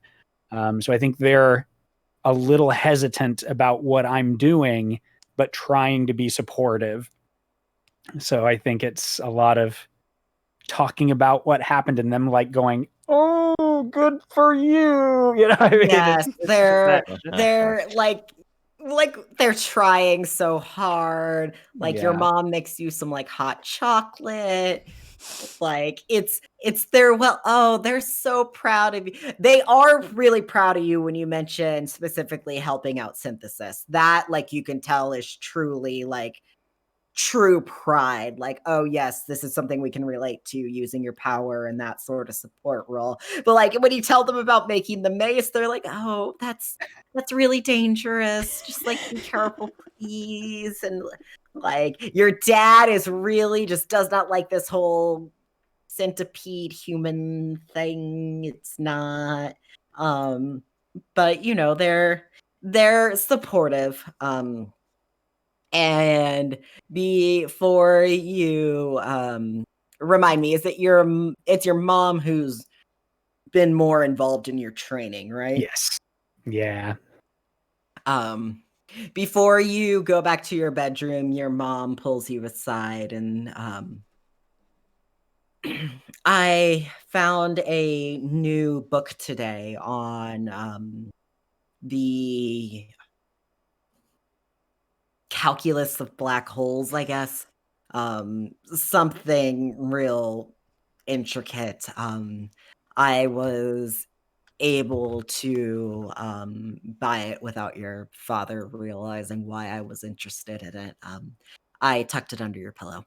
Oh, Mom, you're so awesome. Oh my gosh. I give her a big hug even as my hand is like snaking under the pillow to try to get a hold of it. Oh, I love that. So cute. She hugs you back and she's just like, your father worries a lot, but I am really proud of you, son. Thank you. I've got a really good team, I think. I'm pretty sure. I'm on the higher end of really excited about it.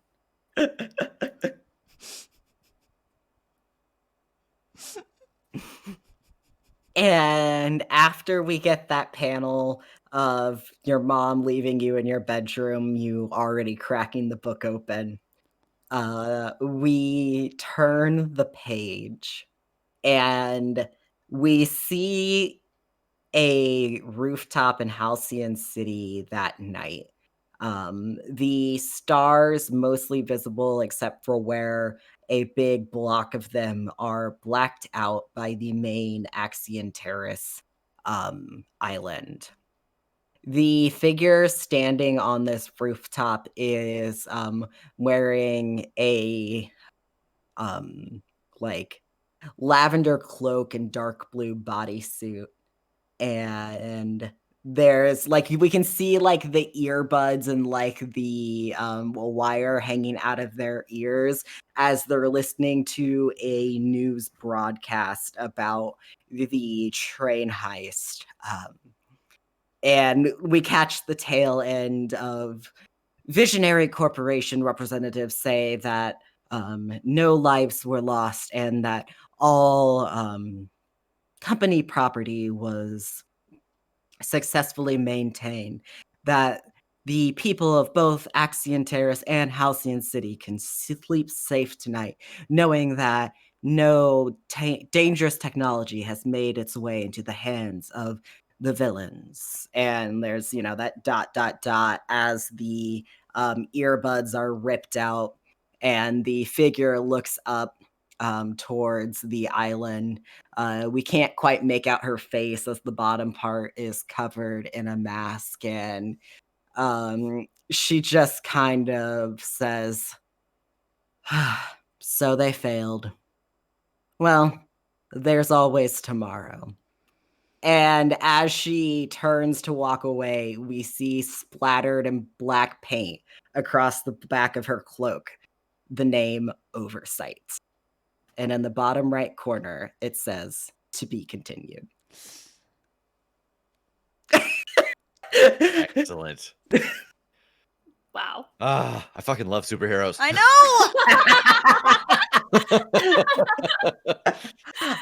All right. So we have one more thing to do before we are officially done for the day, and that is our end of session move. At the end of every session, everybody gets to choose one. You either grow closer to the team, grow into your own image of yourself, or grow away from the team, because Masks is ultimately a game about figuring out who you are. And depending on what you choose, there's different mechanical things that happen. I'm going to say closer to the team. I started out doing stuff on my own. It didn't go great. And then once my team members showed up, I was able to kind of work with them to get the job done. So, all right. So explain who made you feel welcome, give influence to that character, and clear a condition or mark potential. Let me go look at the Nomad at the end of one. You can still give out influence through the end of session move. So you can give out influence this way. Okay, yeah, I think it's got to go to Vex. All right.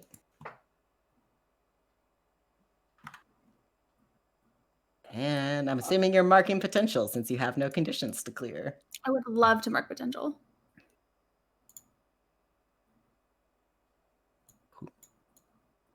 All right. I also think growing closer to the team, though everybody already has influence with me. Even so, I think it would have been Vex as well, from trusting me to take care of a problem that he wasn't sure how to approach. So there was just some, innate kind of trust and back and forth there that I don't think Codex was expecting. And I'm going to mark potential.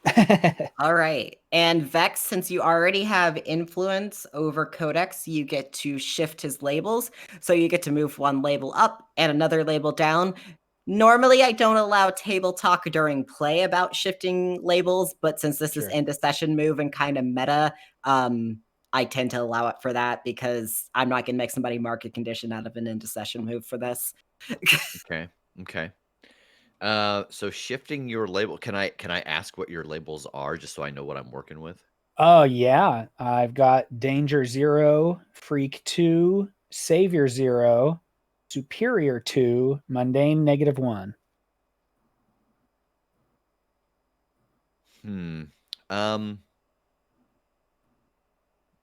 Boy, my initial thought was like, as soon as you said like, oh yeah, you're going to be able to shift one of their labels, I thought, oh, it's probably going to be bump up their superior because of like, oh, hey, here's something that I thought you could solve, and you weren't sure if you could solve it, and you figured out a way, even though it wasn't through your powers. That takes you up to a 3, which is, I assume, pretty awesome. And then I think the down would probably be.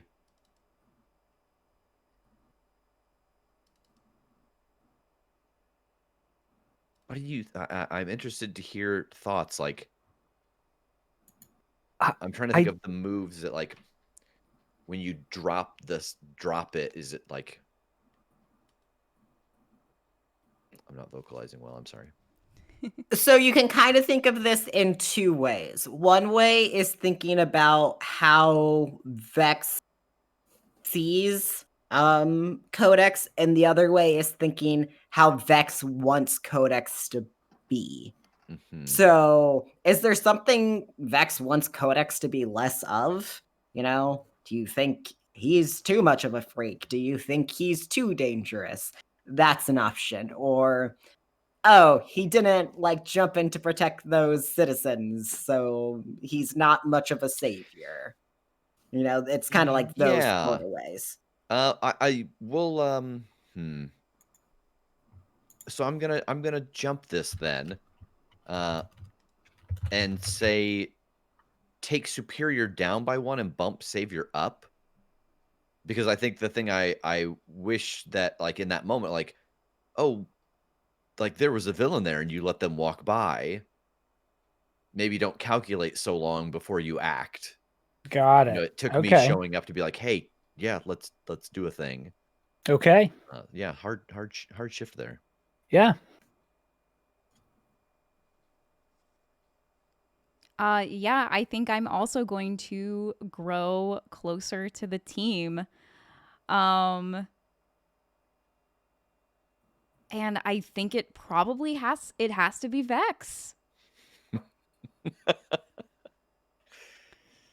But you already have influence over me, so now you got to do the label thing again. Okay. I think, what is your track? Sure. So I'm Danger 0, Freak 0, Savior 1, Superior 0, Mundane 2. So I think this is going to be a superior up and a mundane down. Okay. Because, like, the what I got from our conversation was like, oh, I was accidentally kind of having battlefield awareness, and I shouldn't be doing that. You should be doing that and telling me where to go. Mm-hmm. And so I feel like superior is that logic. Sure. And me, you know what? I think I'm gonna go closer to the team too. And I think it's actually gonna be with Synthesis, because she asked my opinion, and, like, I only get told what I have done wrong or could improve on. No one ever asks me how they could improve. Okay. And what are your labels right now? My danger is 1, my freak is 0, my savior is -1, my superior is 2, my mundane is 1. All right. I think I'm going to increase your mundane because I thought that we had a very nice sort of empathetic moment between the two of us. And then I think I'm going to reduce your danger by 1. Okay. All right. And everybody gets a bonus potential because I want to move you on a little bit quicker because I'm determined that we get at least 1 moment of truth out of this mini campaign. Nice. It's going to happen. And I believe that levels me up. Yes, it does. So you get to take that advancement immediately, but you have time to think about it. So Yes. Cool. All All right.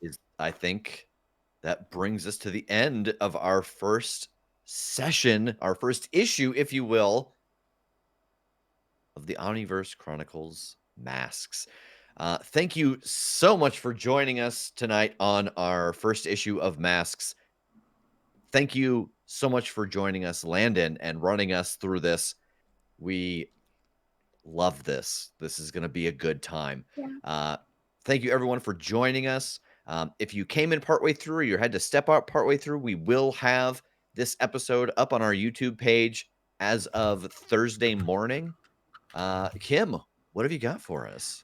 First thing, thank you all so much for watching, and thank you to our new followers, Fellwinter, Tahoe Biker, Hydraxis, Alpaca My Books. I like that name a lot. That's fun. Wow. Alexander writes, thank you to subscribers Julie Phoenix and Sabai. Thank you for the bits, Carrie, I Am a T-Rex, and Seth. And thank you for the raid, Untold Stories Project. So looking ahead to this next week, please join Rev and I tomorrow at 8 p.m. Eastern for part 2 of Knights and Bikes. At Thursday at 7 p.m. Eastern, Megan and I are going to be playing Mystery Detectives, Nancy Drew, Alibi and Ashes. The theme is fire. And then part 2 of Alibi and yes, Ashes. part 2 of Alibi and Ashes. And then next Monday at 8 p.m. Eastern, please join us for issue 2 of the Omniverse Chronicles Masks. What else am I mentioning? The Critshow. We are officially in our birthday month. The Critshow is turning 3 years old at the end of this month, and we are celebrating by having a cosplay costume contest. So between now and May 21st, please send us your pictures of your Critshow cosplay. And that can be cosplay from anything that Critshow has done ever. So that includes the main show. It includes the Patreon shows. It includes masks. If you want to do cosplay of these characters right here, I would love to see a point shoe centipede if someone can whip that out. That would be amazing. So where you can send your cosplay pictures of Centipoint, please email those to thecastthecritshowpodcast.com, or you can use the Contact Us form on our website, or you can post them on social media and tag at the Crit Show. Do that before May 21st, and you will be entered to win. And we're going to have 3 winners, and those winners will win either a gift certificate to our merch store, a whole bunch of Crit Show swag, or Rev will run you and 3 of your friends through a Monster of the Week one-shot. And I think that's it. I hope. And I will say, too, speaking of our swag and merch store, as part of our celebration for our 3-year anniversary, we have some new items up in the store right now over at the critshowpodcast.com. One of my favorite things we've ever made, a take on the Keep Calm and Carry On shirt, a Keep Calm and Roll Plus Cool shirt that has the same style of layout and 2D6 at the top, as well as a It's Time to Let the Recap Roll shirt. We also have some deals going on with some of the various swag, with patches and dice getting a discount when you purchase multiple things, and that will be going on all throughout the month of May. So you can find all of that at the critshowpodcast.com. Just click on the crew. And the merch shop is right there. Mm-hmm. And the link to our website is now in the chat for your so that you can readily look at our brand new merch. Yeah. All right. I believe that's it. Thank you so much, Landon. Yes. I cannot wait for next Monday. And so I hope everyone has a good night, and we will see you later on another episode of the Omniverse Chronicles. Yeah. Folks got the hype emoji. Let's see him as we go. Bye.